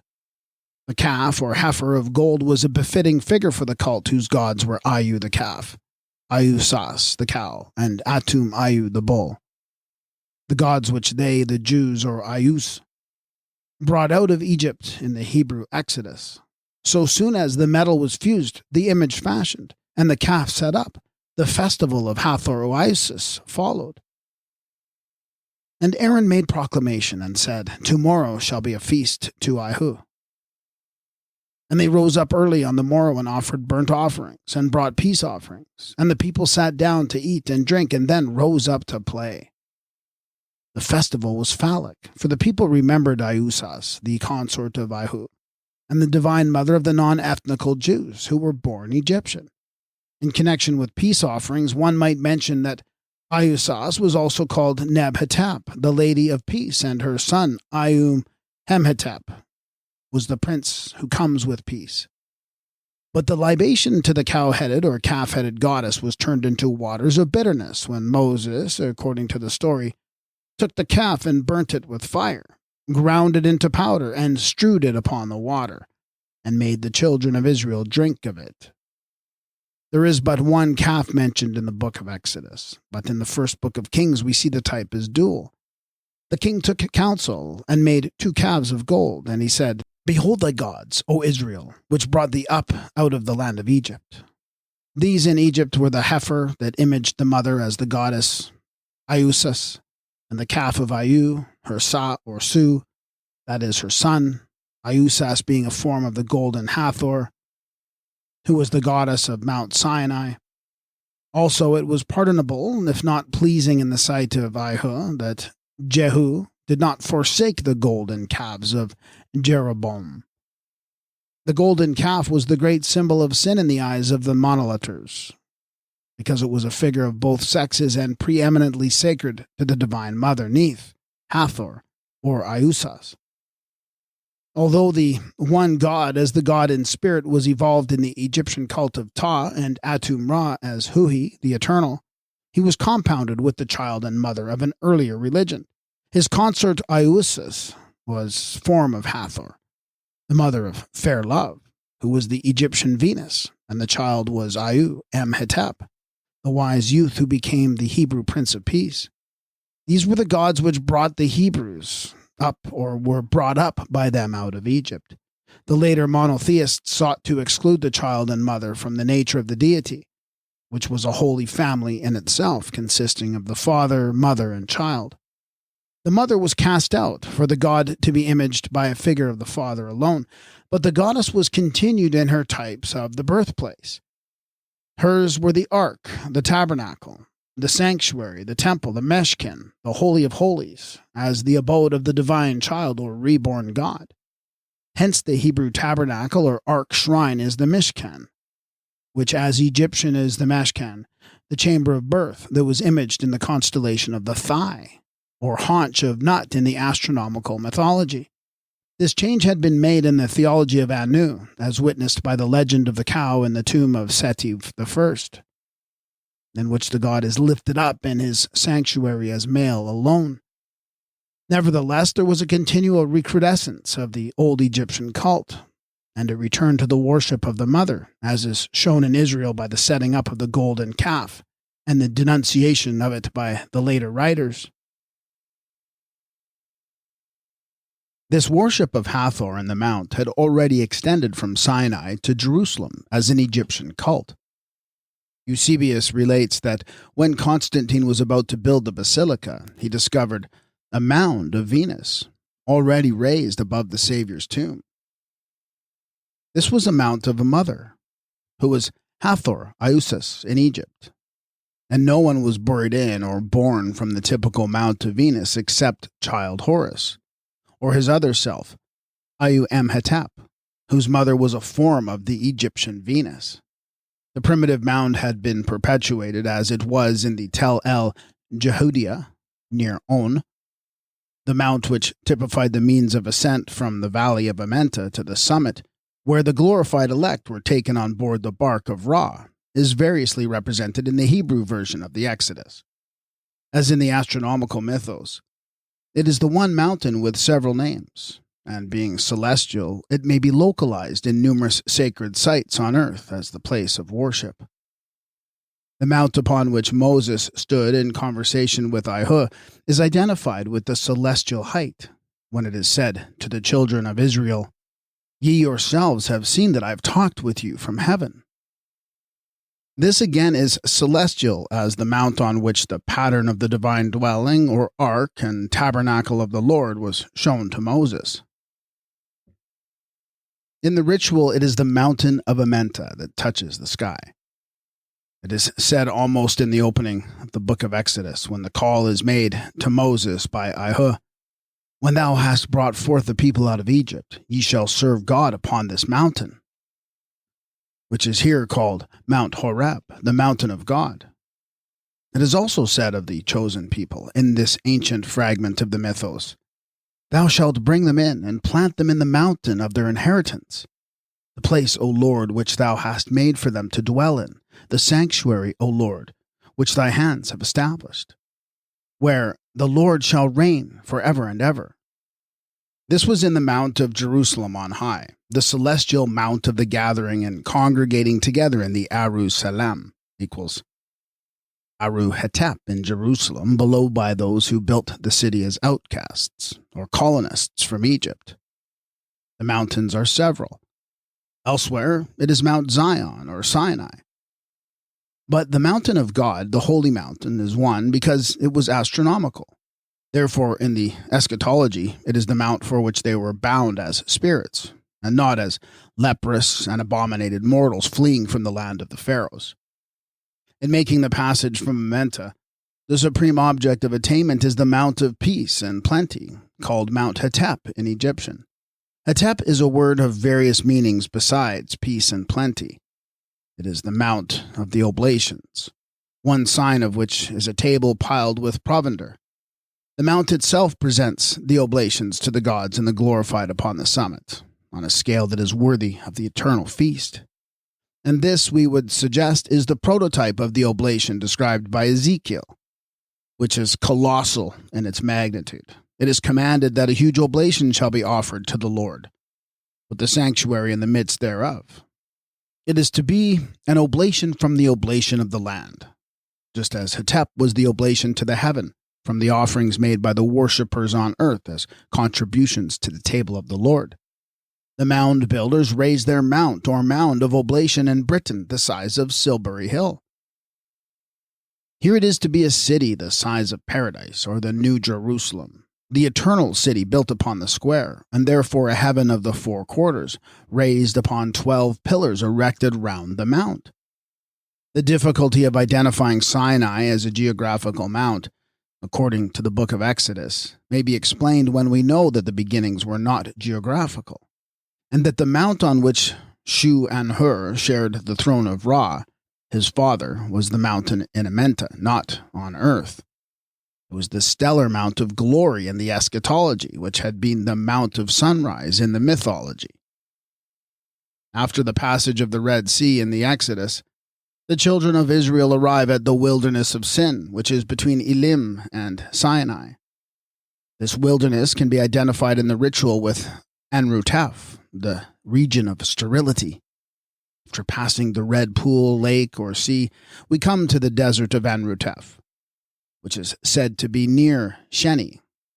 Here there is some evidence to show that the Hebrew Sinai is derived from the Egyptian Sheni. Ra, the solar god, is designated Lord of Sheni in the ritual. The speaker in chapter 36 says, I am Num, the Lord of Sheni, or Shenu, equivalent to Sinai in Hebrew. When Osiris becomes the supreme lord of the mountain in Amenta, he is also described as the commander in the region of Sheni. He is a form of that lord over all who gave the commandments on Mount Sinai. Horus also issues from the region of Sheni with the other divine chiefs who repulse the enemies of Osiris in those battles against his enemies. He also is the Lord who came from Sinai. The word Shenu or Sheni in Egyptian also denotes an orbit, the circuit or circle, to turn and return. Hence the solar god was designated Lord of Sheni. After passing the red pool, lake, or sea, we come to the desert of Enrutef, which is said to be near Sheni.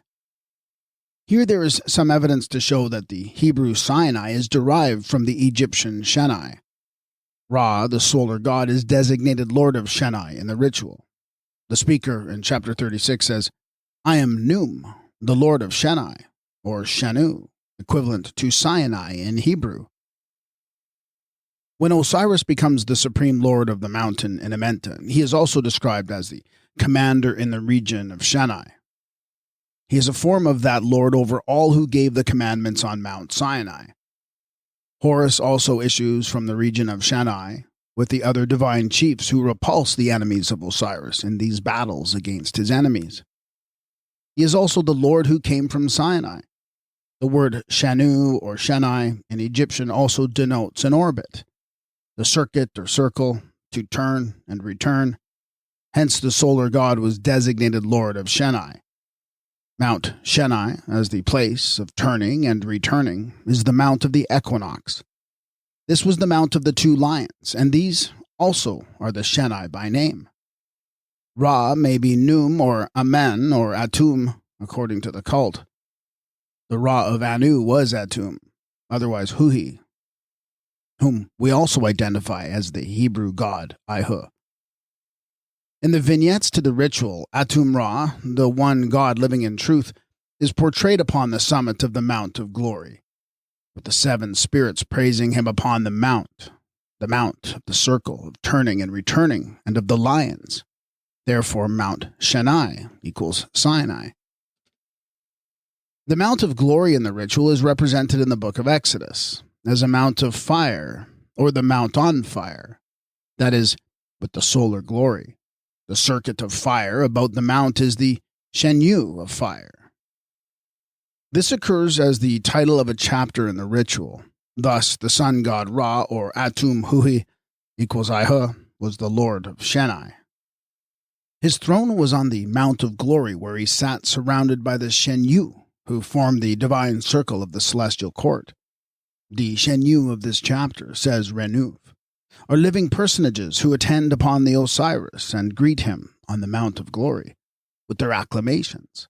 The word is often translated princes, officers, but it signifies those who are in the circle of a king or god, hence ministrants, courtiers, as in the rubric to chapter 125. These Shenyu constitute the upper circle round the throne of God upon Mount Shenai in Egyptian, or Sinai in Hebrew.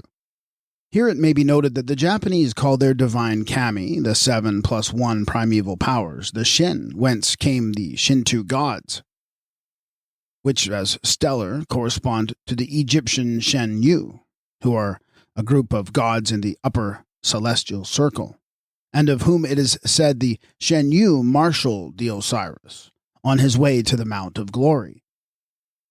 The descriptions of Mount Sinai in the book of Exodus show that it was the Mount of Glory in the solar mythos, that is, the Mount of Sunrise in the daily course, and the Mount of the Equinox as the horizon of the annual sun.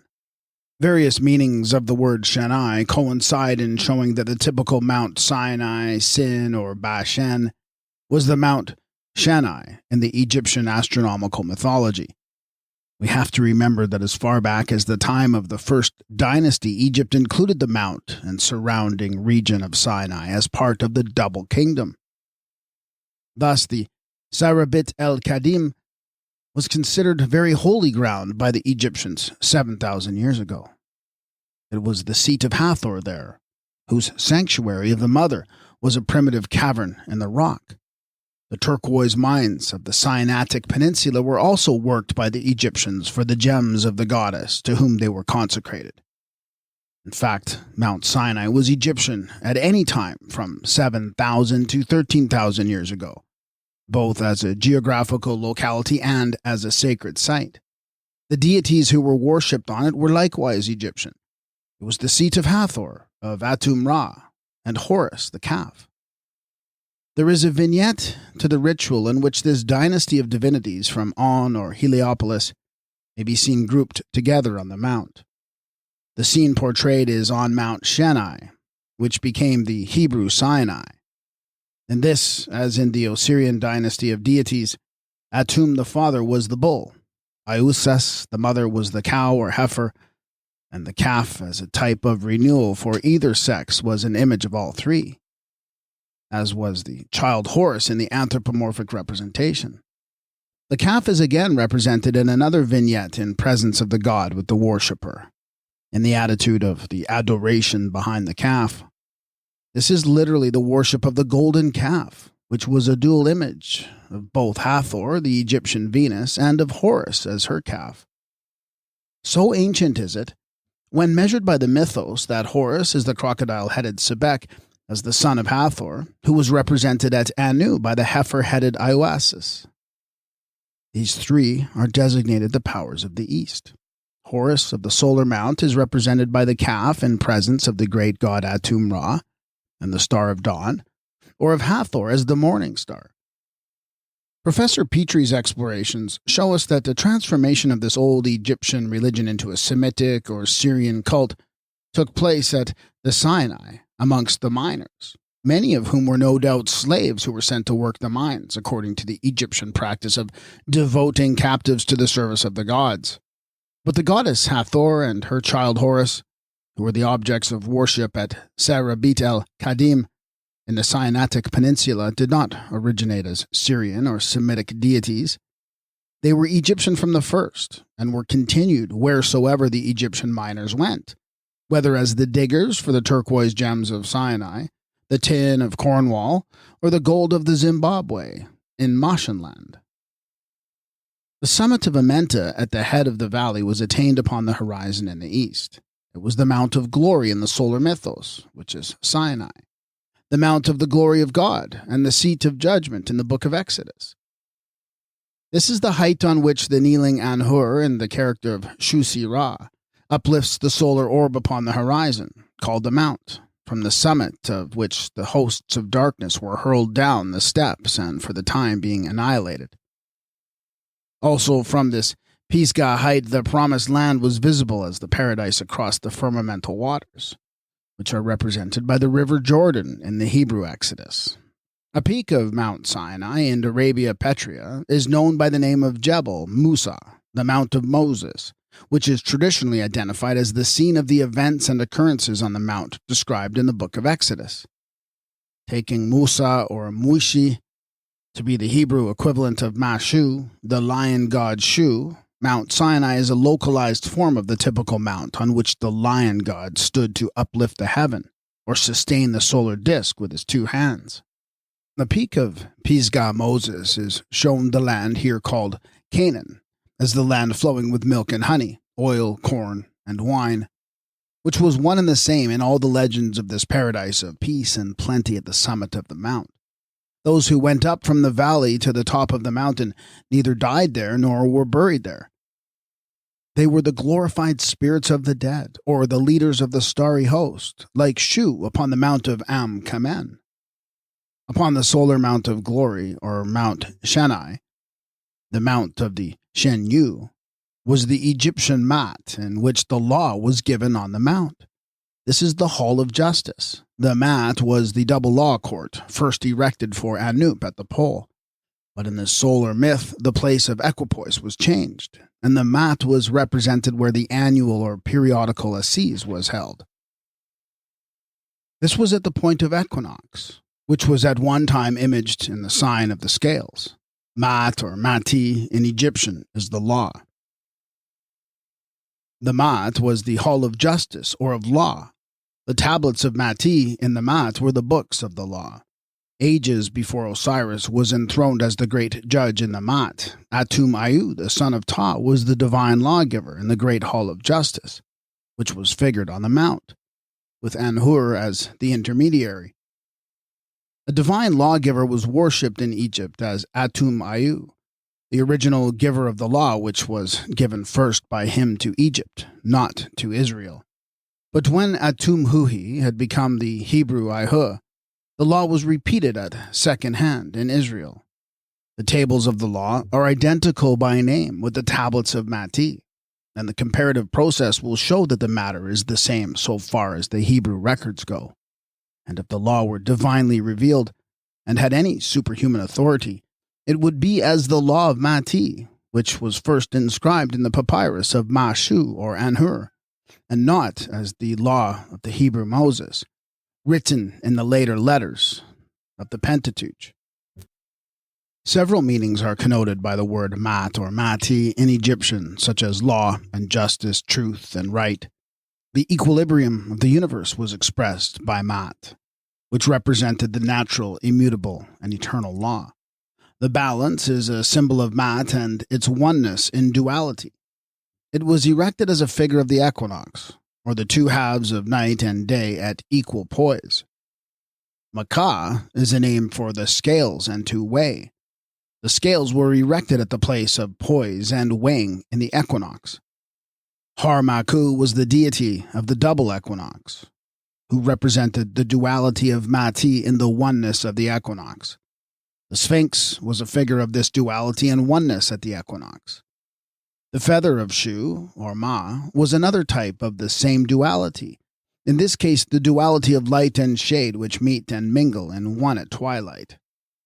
The Hebrew two tables of the testimony, the tables of stone, written by the finger of God, are the equivalent of the laws or truths and commandments that were consigned, performed, engraved in script, and placed beneath the feet of Ra-Har-Maku in the great temple at On to last forever.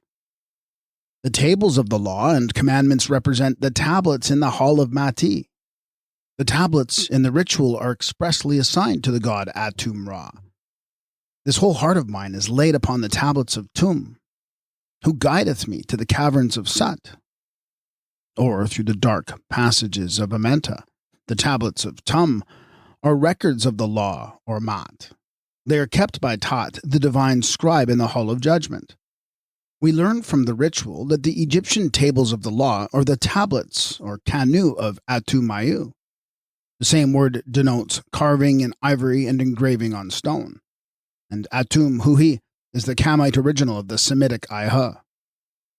The tables of Moses were the tables of the law, and the law in Egyptian is Mati in the plural. The tables or tablets of the law were produced in the judgment hall, and we know from the pleadings of the deceased in what is called a negative confession that these tables of the law contain the commandments or prohibitions concerning the things which the Manes says he has not done because of the thou shalt not in which the law originated. The speaker, addressing Tatmati, the recorder in the great hall, says, O thou bearer of the peace offerings, who openest thy mouth for the presentation of the tables or tablets, for the acceptation of the offerings, and for the establishment of Mati, law or justice, upon her throne, let the tables be brought forward, and let the truth be firmly established.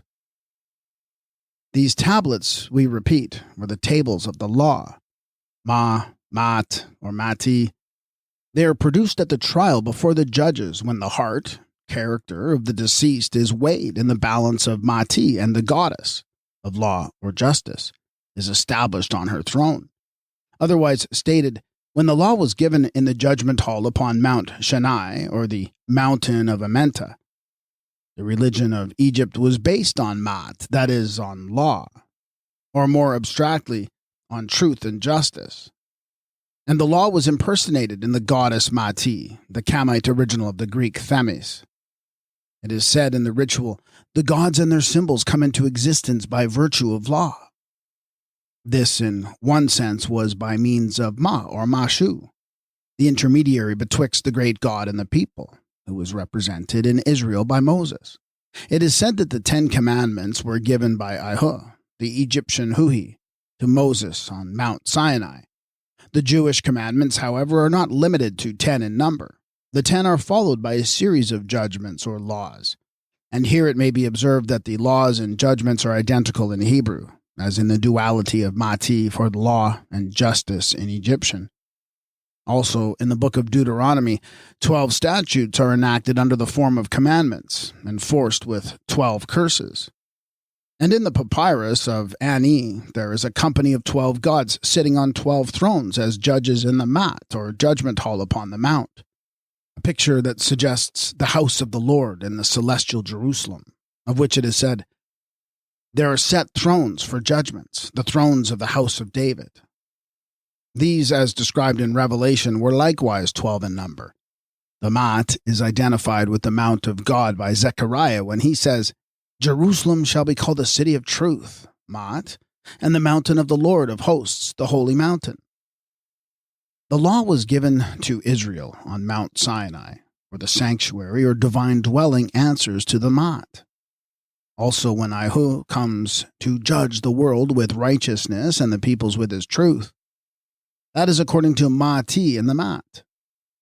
Thou shalt have no other God but Ihu, in the book assigned to Moses, was preceded ages earlier in the books of Mashu and Tat at On by Thou shalt have no other God but Huhi, the Eternal One, besides whom there was none other in the cult of Atum Ra.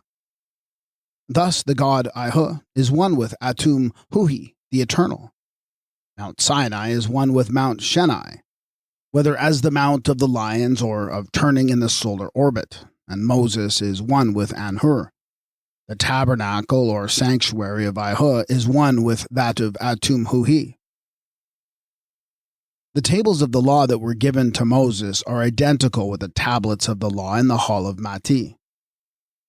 This taps once more the sealed-up source of God's word, which was derived from the Egyptian wisdom written in the books of Tat and Shu that were preserved in the great library of On, Anu, where Atum Huhi was the God, the Father, and Ayu was the ever-coming Son, the Prince of Peace in person, the Egyptian Jesus, Ayusa, or Ayu-Emhetep. Most of the Hebrew commandments are acknowledged and fulfilled by the speaker, who protests in the judgment hall that he has neither said nor done any evil thing against the gods. But the following quotations will show that the Hebrew commandments were compiled directly from the Egyptian. The pleadings are in reply to the commandments, which the deceased declares he has kept. The following parallel will briefly indicate how directly the Mosaic commandments were borrowed from the wisdom of Egypt. Egyptian, I have not blasphemed a god. Hebrew, thou shalt not take the name of the Lord thy God in vain. Egyptian, I have not committed adultery. Hebrew, thou shalt not commit adultery. Egyptian, I have not committed theft. Hebrew, thou shalt not steal. Egyptian, I have not borne false witness or told lies in the tribunal of truth. Hebrew, thou shalt not bear false witness against thy neighbor. Egyptian, I am not a murderer. Hebrew, thou shalt do no murder. Egyptian from the ritual of the resurrection, chapter 125. Hebrew from Exodus, chapter 20. Shu and Her, the prototype of Moses as giver of the law, has been somewhat overlooked as a god of the writings, in which the revelation of Ra was made known by him to men. When he is mentioned in the ritual as the author of the writings called his rules or laws and his papyrus, Renouf considers this to be an error of the scribes, and moots the opinion that the god Tat is meant. Nevertheless, Renouf is wrong. Shu is said to work in the abode of the books of Seb, that is, of earth. This we can identify with the great library at On or Anu. The papyrus or writing, Mahit of Shu, are mentioned in the ritual when the speaker says, I am in unison with his successive changes and his laws or rules and his writings. The book of the laws is the book of Ma or Mati, which was presented by the duality of Shu and Her, and represented in that of Moses and Joshua. Shu is called truth, and as is shown by the hymn to the god Shu, among the records that were kept in the great temple library, or as it is called, the royal palace at On, there were writings ascribed to Shu and Her, the Lord of Truth or Mati. It is said of him, he made hereditary titles for Ra, which are in the writings of the Lord of Sesanu, that is, in the collection of Tat, here called the scribe of the king, Ra Harmaku. And these titles were consigned, performed, engraved in script under the feet of Ra Harmaku, or beneath the feet of the statue of the god. Moses likewise is the writer of hereditary titles for Ihu. He also fulfills the same role as transmitter of titles in the book of Exodus. When he is asked for the name of the new divinity, God said to Moses, I am that I am. And he added, Thus thou shalt say unto the children of Israel, I am, hath sent me unto you. This is my name forever, and this is my memorial for all generations. The writings of Shu and Her were preserved at On among the 36,000 books that were traditionally ascribed to Tat. He wrote them as the mouthpiece of Ra, or Atum Huhi, the father of Ayu, was carried into Judea as Ihu, the god of Ius, Au, or Jews, who brought on the sacred writings that had been consigned, performed, engraved in script, and memorized forever in the royal palace of On, or Heliopolis Magna.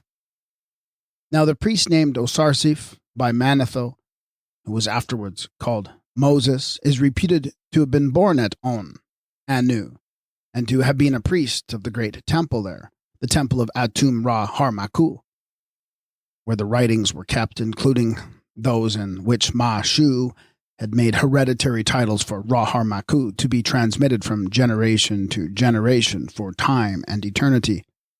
The most perfect rendering of the name I Am would be the self-existent, and in the hymn to the god Shu, Atum Ra is designated the self-existent.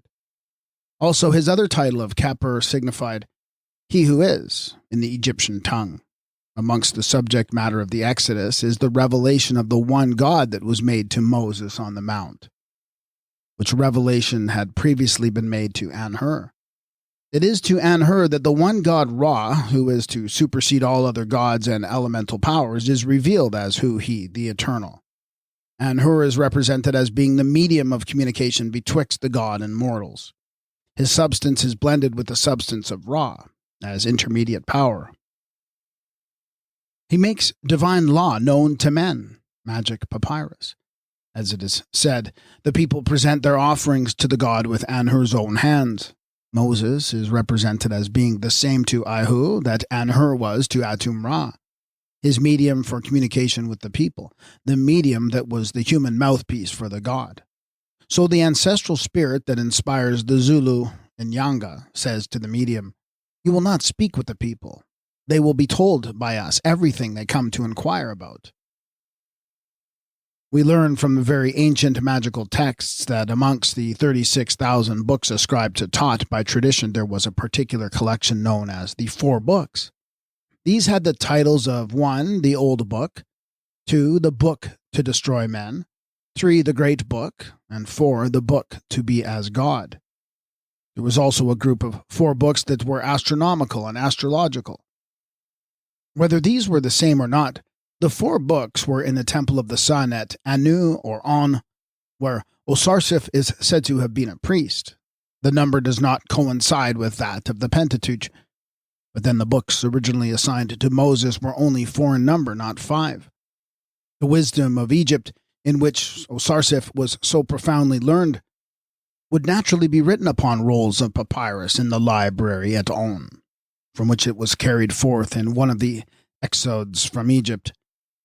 The original nucleus of the Hebrew collection consisted of the precepts of the Pentateuch, by which the law was given, together with their traditional implications. This, in a limited or possibly primitive sense, was the Jewish Torah. In Egyptian, the teru is a roll of papyrus, and the Torah has the form of the papyrus roll. Also, Torah denotes the whole law, and in Egyptian, teru signifies all, entire, the whole. There is a tradition of the Assumption of Moses in the so-called apocryphal Assumptio Moises. Such a mode of translation bodily does not apply to any human being under whatsoever name, but it was the way in which Anhur made his exit from the mount or from the mouth of Ra. Anhur is an entirely mythical character, and if he be the prototype of Moses, it would seem to follow that this is the origin of the legend concerning his disappearance on the mount. The present writer does not attempt to fathom the meaning of the mythos in the form of Mar-Chen, to which the tradition belongs, but the disappearance of Moses from the mount may be taken as identical with that of the god who represented wind, and in the solar mythos was the breathing force of the rising sun personified. With the cessation of the breeze, or, if very fierce, the tornado, Shu-Anhur might be said to pass away, as a current saying has it, like the devil in a high wind. It is recorded that Moses died literally upon the mouth of the Lord, and Shu-Anhur was the breath of the Lord. He was the spirit of Ra as the breathing solar force, emaned from the very mouth of the god, or, as might be, he was represented by the panting lion on the Mount of Dawn. At sunrise on the mount, the all-embracing, all-absorbing fires of Ra did veritably swallow up the force of Anhur, who passed away as breath from the mouth of the solar god. This personality of Shu-Anhur is united with that of Ra, the Supreme Lord. His very substance is blended with the substance of Ra, and it is absorbed into it as nutriment when he passes away upon the mount or makes his change in character. Also, there is a legend of Anhur's final disappearance from the mount as an occurrence that took place during a 9 days tempest, and of which Maspero says, "We may here note the most ancient known reference to the tempest whose tumult hid from men the disappearance or apotheosis of kings, who ascended alive into heaven." Thus, Shu-Anhur, as an elemental power, had represented breathing force with lion-like capacity, the equinoctial wind, the breeze of dawn.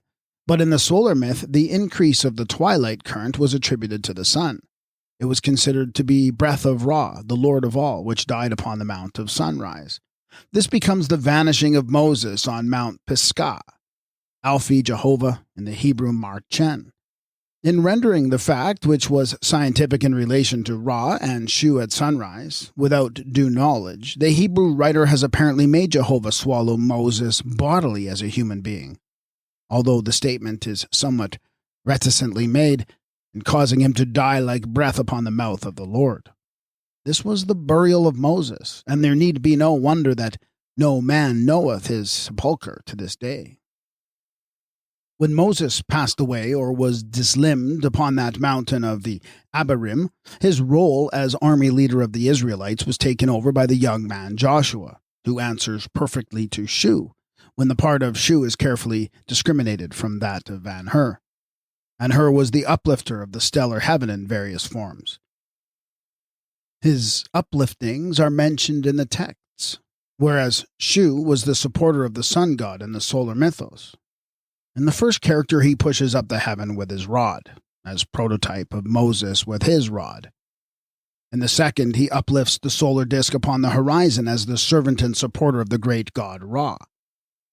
Shu had been all that Joshua is going to be when he tells the children of Israel to put away the gods, which your fathers served beyond the river and in Egypt. But as for me and my house, we will serve the Lord. The Lord being Ihu, one with the Egyptian Huhi, the new god Atum-Ra. When Shu becomes the leader in his name of Shu-Si-Ra, there is a river to be crossed. I am Shu, he says, the image of Ra, sitting in the inside of his father's sacred eye, or the solar disk. I am the chosen of millions coming out of the lower heaven.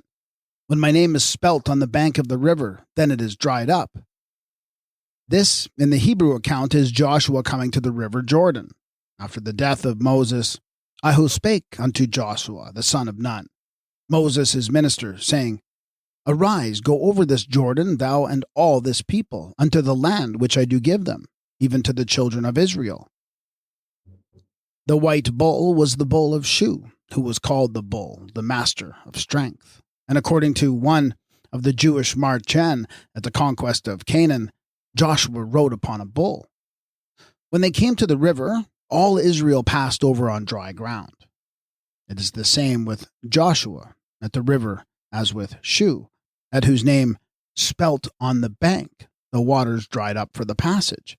Shu is the opener of the gates for egress from Amenta on behalf of Ra and the glorified elect, who made their exodus from the lower Egypt of Amenta, pursued by the Apap dragon and all the hosts of darkness. The Osiris thus addresses Shu, O thou who leapest forth, conductor of the Manes and glorified ones from the earth, let the fair path to the Tuat, point of egress, be granted to me, which is made on behalf of those who are in pain. That is, on behalf of the sufferers in the Egypt of the lower world.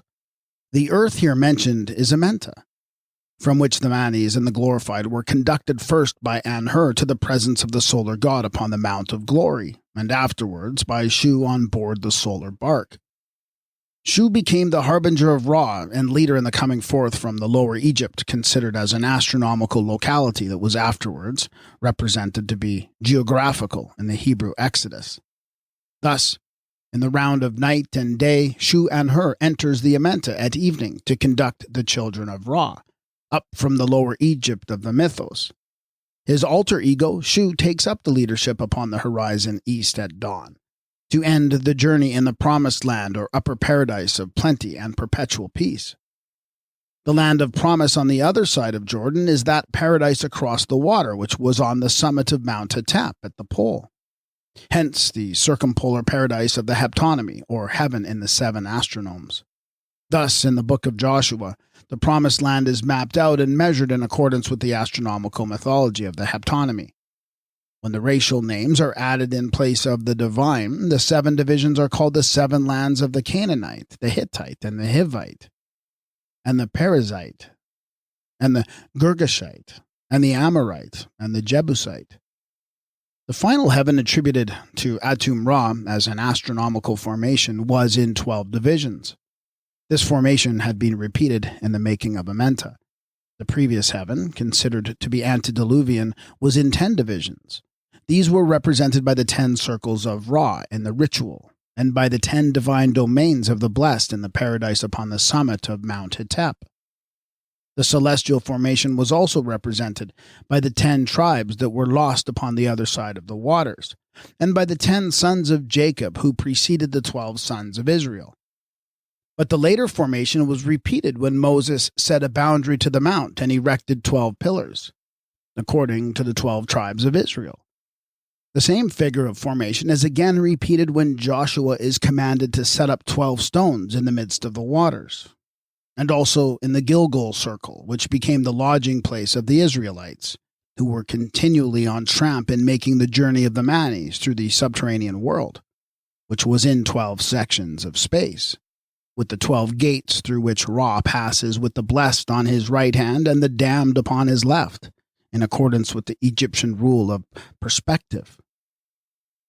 In one form of the mythos, then, the Israelites divide the Promised Land into 12 lots among the 12 tribes. This is in accordance with the ground plan of Amenta, in which 12 sections of space are shown to be successively enclosed as the possessions of the glorified elect. The chosen people who originate as the children of the sons of Ra, headed by the 12 who reap the harvest field with Horus in the lower Egypt of Amenta. The gods of this nether earth in 12 divisions are 12 in number. The fields of divine harvest are 12. The harvesters are 12. The bearers of the measuring cord are 12.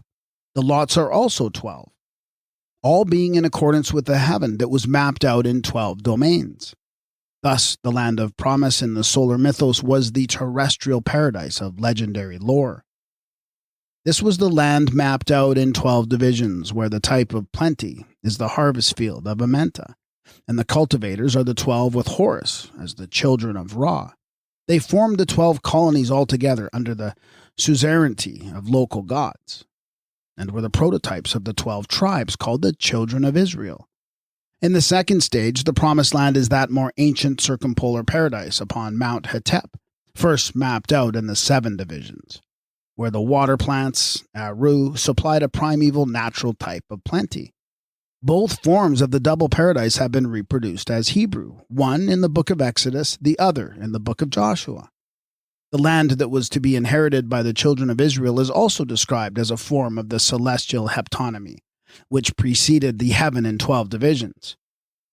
Mount Pisgah represents the mountain of Amenta, the summit of which reached up to the sky. This was the top of attainment for Moses, whose journey here comes to an end midway. But from this point, the second upper land of promise might be seen.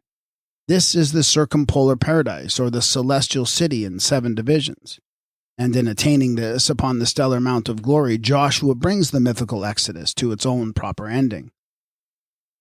Hence, the men who were prospecting on behalf of Joshua went and passed through the land and described it by cities into 7 portions in a book. The promise made to Moses was that the Lord would lead the children of Israel up out of the affliction of Egypt unto the land of the Canaanite, and the Hittite, and the Amorite, and the Perizzite, and the Hivite, and the Jebusite, unto a land flowing with milk and honey.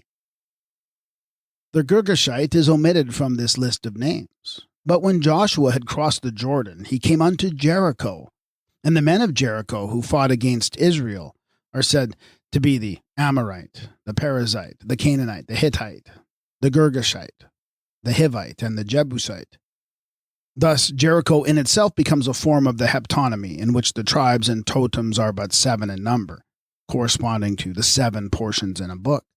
This may account for the 7 priests encompassing the city 7 times upon the 7th day, blowing 7 times on 7 trumpets of ram's horns in order that the city walls might fall down flat. Here let it be remembered that in the astronomical mythology the localities are primarily celestial. The descriptions point to the heaven thus taken by storm as being a form of the celestial heptonymy, or Upper Egypt of the 7 astronomes. The upper paradise that was indefinitely more ancient than the 12 divisions of the solar heaven established by Ra in his first sovereignty, who is Atum Huhi, the Hebrew Ihu. In short, the siege of Jericho as a subject of the astronomical mythology is identical with the siege of 7 circled Troy. In various survivals of the self-same mythos, there is Delilah, who betrays the city when it is besieged, and who becomes the consort or the ally of the captor. This, in the Greek version, is Helen of Troy. We learn from Plutarch that in the wars of Sut and Horus, Ta'urt, Greek Thoris, the concubine of Sut, deserted and came over to the side of Horus, and was pursued by a serpent. Ta'urt was the great mother in the constellation of the Great Bear, the old harlot of the heptonymy who deserted Sut and joined herself to the solar Sebek Horus as the great mother of him who was married to his mother. Rahab, the harlot who dwelt on the top of the wall in Jericho, the city of the 7 tribes, is another survival of the pre-monogamous Great Mother, the whore of later language. Rahab in the Psalms and the Book of Job is the crocodile, a symbol, a nickname for Egypt. In Assyrian, Rahabu is a monster of the waters, equals the crocodile. The crocodile was a type of the old Great Mother Apt, or Ta'urt, not only in Lower Egypt, Keb, but in the Upper Egypt, where the waters were celestial. And Apt, the goddess, passes into Hathor as the amorous queen. The scarlet signal placed in the window by Rahab is of the true Typhonian color, the proper hue of the red dragon or hippopotamus, that is, of the old harlot sitting on the waters of heaven. In conclusion, the children of Israel under Moses travel through Amenta. They take possession of a land divided into 12 domains, which the Egyptian Manes had already cultivated in the nether earth as a map of heaven in 12 divisions. Under Joshua, they crossed the water to take possession of the ancient heptonymy, which had been configured by the Egyptians as the upper circumpolar paradise. They are led to this land flowing with milk and honey by the hornet, equals the Kamite wasp or bee. This was the heaven mapped out of old by the Egyptians as the pastures of the 7 cows who provided milky abundance in the Sekhet Hetep, or the evergreen meadows of divine Aru. And it is the Great Mother, whether in her stellar or lunar character as Apt or Hathor in the Mount, who plays the part of Tatris and surrenders the city of the solar god. The paradise looked up to by the most primitive races was a heaven of perpetual plenty. That type was preserved by the Egyptians in the fields of celestial food upon Mount Hetep. But, as before said, there was no unearned increment to be derived from these Elysian fields. I am master there, says the beatified spirit who has attained his allotment and built his homestead. I am glory in there. I eat there. I plant and I reap there. I plow there. I take my fill of love. I net the ducks and I eat the dainties. I'm united there to the god Hetep, the good Osiris as the deity of plenty and of peace.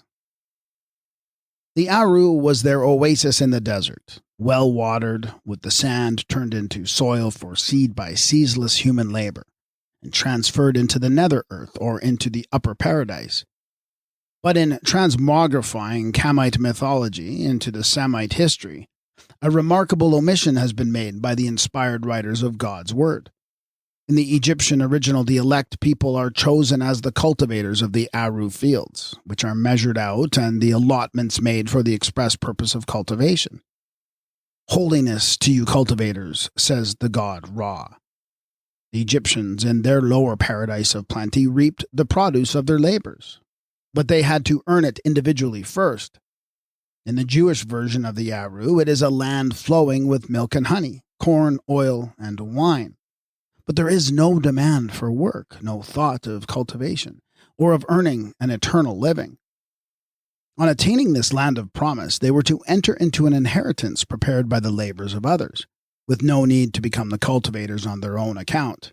And this position of the chosen people as non-cultivators of the soil has been religiously preserved by the non-agricultural Jews for this world and by the Christians for the world to come. Also, the Jews have been and are today the victims of their misappropriated mythos. The mount was a stone of stumbling in their path, the rock on which they split. Their racial and religious origins are still at war in every meeting of the Zionists. The Zion of the visionaries is based on a celestial foundation. It is Jerusalem the Golden, Jerusalem above, not to be confounded with the sacred site in Palestine. In the remotest parts of Africa, the Jews would be much nearer home than in the Zion localized in Palestine, which represented the eternal city on high, according to the Egyptian eschatology. The ideal of the racial Jews is a paradise on earth, whereas the religious ideal was the city in the heavens, figured ages earlier on the summit of the mount, which was Hetep, the Mount of Peace, in Egyptian, and in Hebrew it was Mount Salem, or the later Jerusalem.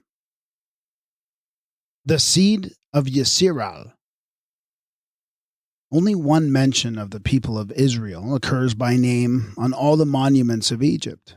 This was discovered a few years since by Professor Petrie on a stele erected by the king Merentah II. Not that there is any possibility of identifying these with the Israelites of the biblical Exodus. The people of Yisrael on the monument belong to those who were amongst the confederated 9 bows, the marauders, North Africans, the Khita, the Canaanites, the northern Syrians, and others with whom they are classed. Every one that was a marauder hath been subdued by the king Merentah, who gives his life like the sun god every day. This inscription gives an account of the Libyan campaign, and concludes with the following description of the triumph of King Merentah. Chiefs bend down, saying, "Peace to thee." Not one of the 9 bows raises his head. Vanquished are the Tehenu, North Africans. The Khita, the Hittites, are quieted. Ravaged is Pakanana, Canaan, with all violence. Taken is Askadni, Ascalon. Seized is Casmel. Yano, of the Syrians, is made as though it had not existed. The people of Yisrael is spoiled. It hath no seed. Syria has become as widows of Egypt. All lands together are in peace. The people of Yisrael, Israel, are here included, together with the Syrians and amongst the confederated 9 bows, who made continual incursions into Egypt as invaders and marauders, and who are spoken of as having been exterminated. Hence it is said, "The people of Yisrael is spoiled, it hath no seed." But there is nothing whatever in the inscription of King Merentah corresponding to or corroborative of the biblical story of the Israelites in the land of Egypt, or their exodus into the land of Canaan. The campaign against the Libyan Confederacy had been undertaken by Merentah, who, according to the inscription, was born as the destined means of revenging the invasion of Egypt by the 9 bow barbarians. In proclaiming the triumph of the monarch, the inscription says, "Every one that was a marauder hath been subdued by the king Merentah." The people of Yisrael in this inscription are identified by the pharaoh with the nomads of the Edomite Shasu, or shepherds, and are classed by him with the Confederate marauders who invaded Egypt with the Libu, who were defeated with huge slaughter at the Battle of Prosopis, Pa-Arshep, which is also recorded on the monuments. They were a tribe or totemic community of cattle keepers, one of the tribes of Shasu from the land of Adumah, who went down into Egypt in search of grazing ground to find sustenance for their herds in the eastern region of the Delta. At this very time, when the people of Yisrael and their seed were being wiped out or annihilated as the Israelites in Syria, there was an exodus of the Edomite Shasu, which has been pressed into the service of false theory on behalf of biblical history. These tribes had considered the eastern region of the Delta, as far as Zon, to be their own possession, until they were driven out by Seti I. Now they bestirred themselves anew under Menetah II, Merentah, but in a manner alike peaceful and loyal. As faithful subjects of Egypt, they asked for a passage through the border fortress of Kitam into the land of Thuku, Heb-Sukuth, in order that they might find sustenance for themselves and their herds and the rich pasture lands of the lake districts about the city of Pithom.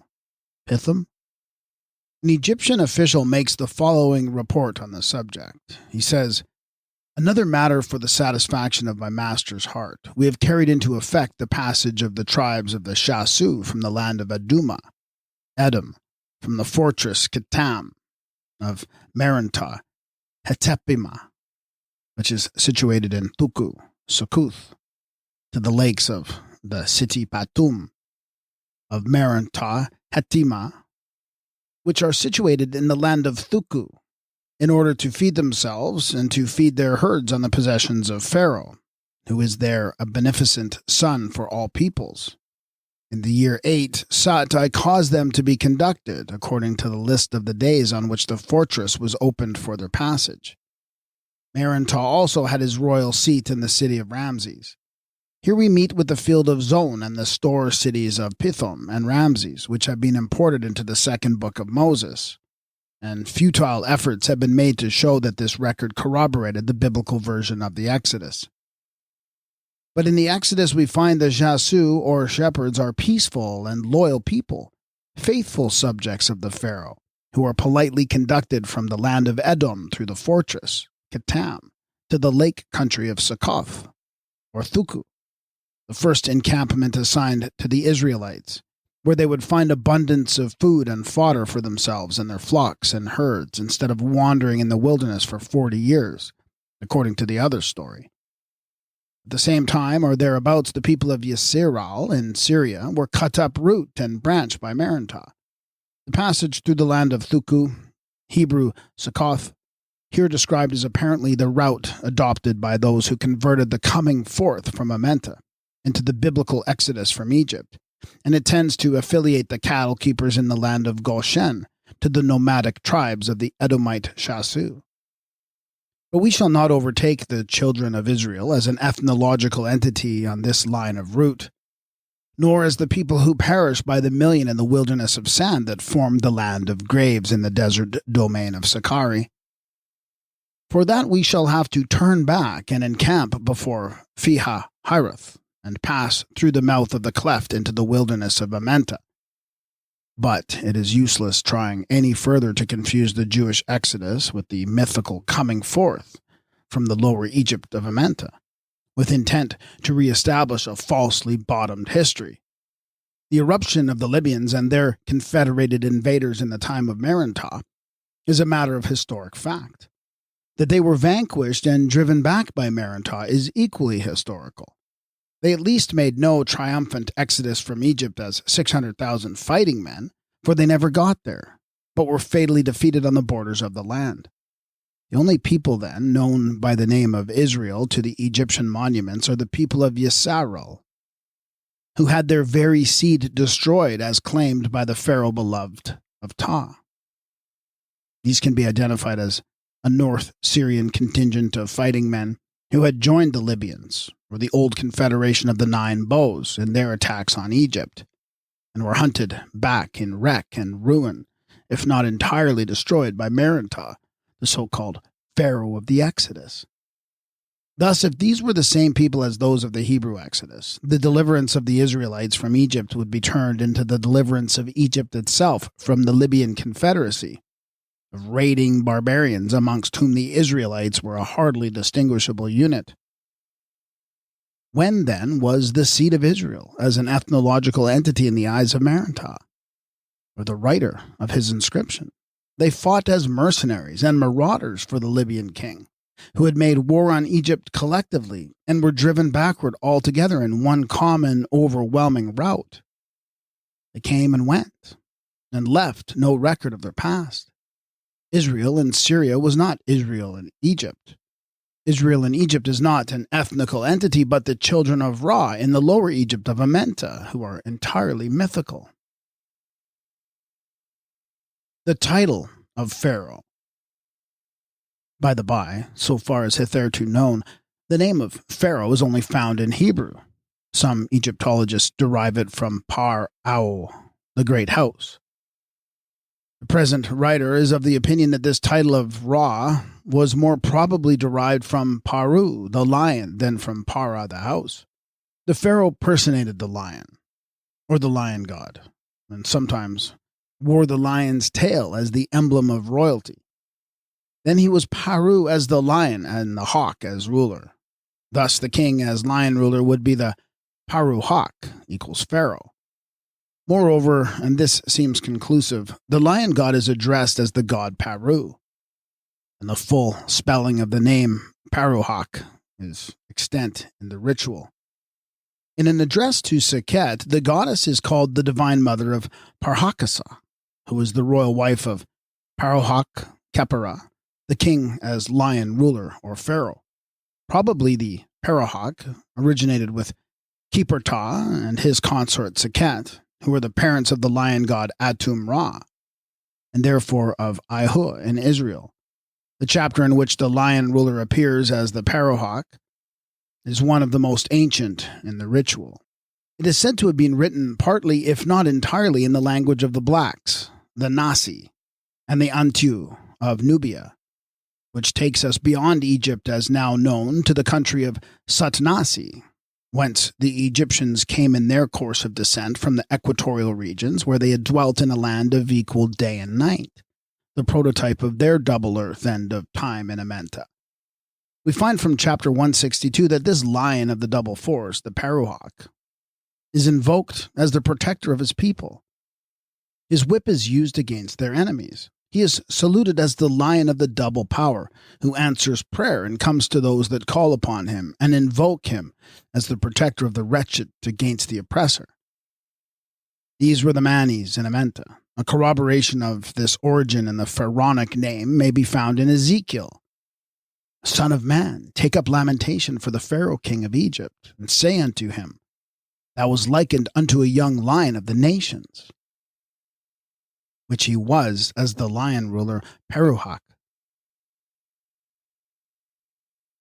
This has been an audio recording of The Exodus from Egypt and the Desert of Amenta. Ancient Egypt, The Light of the World, Book 10, by Gerard Massey. Read by Graham Dunlop. Edited by Darren Grimes.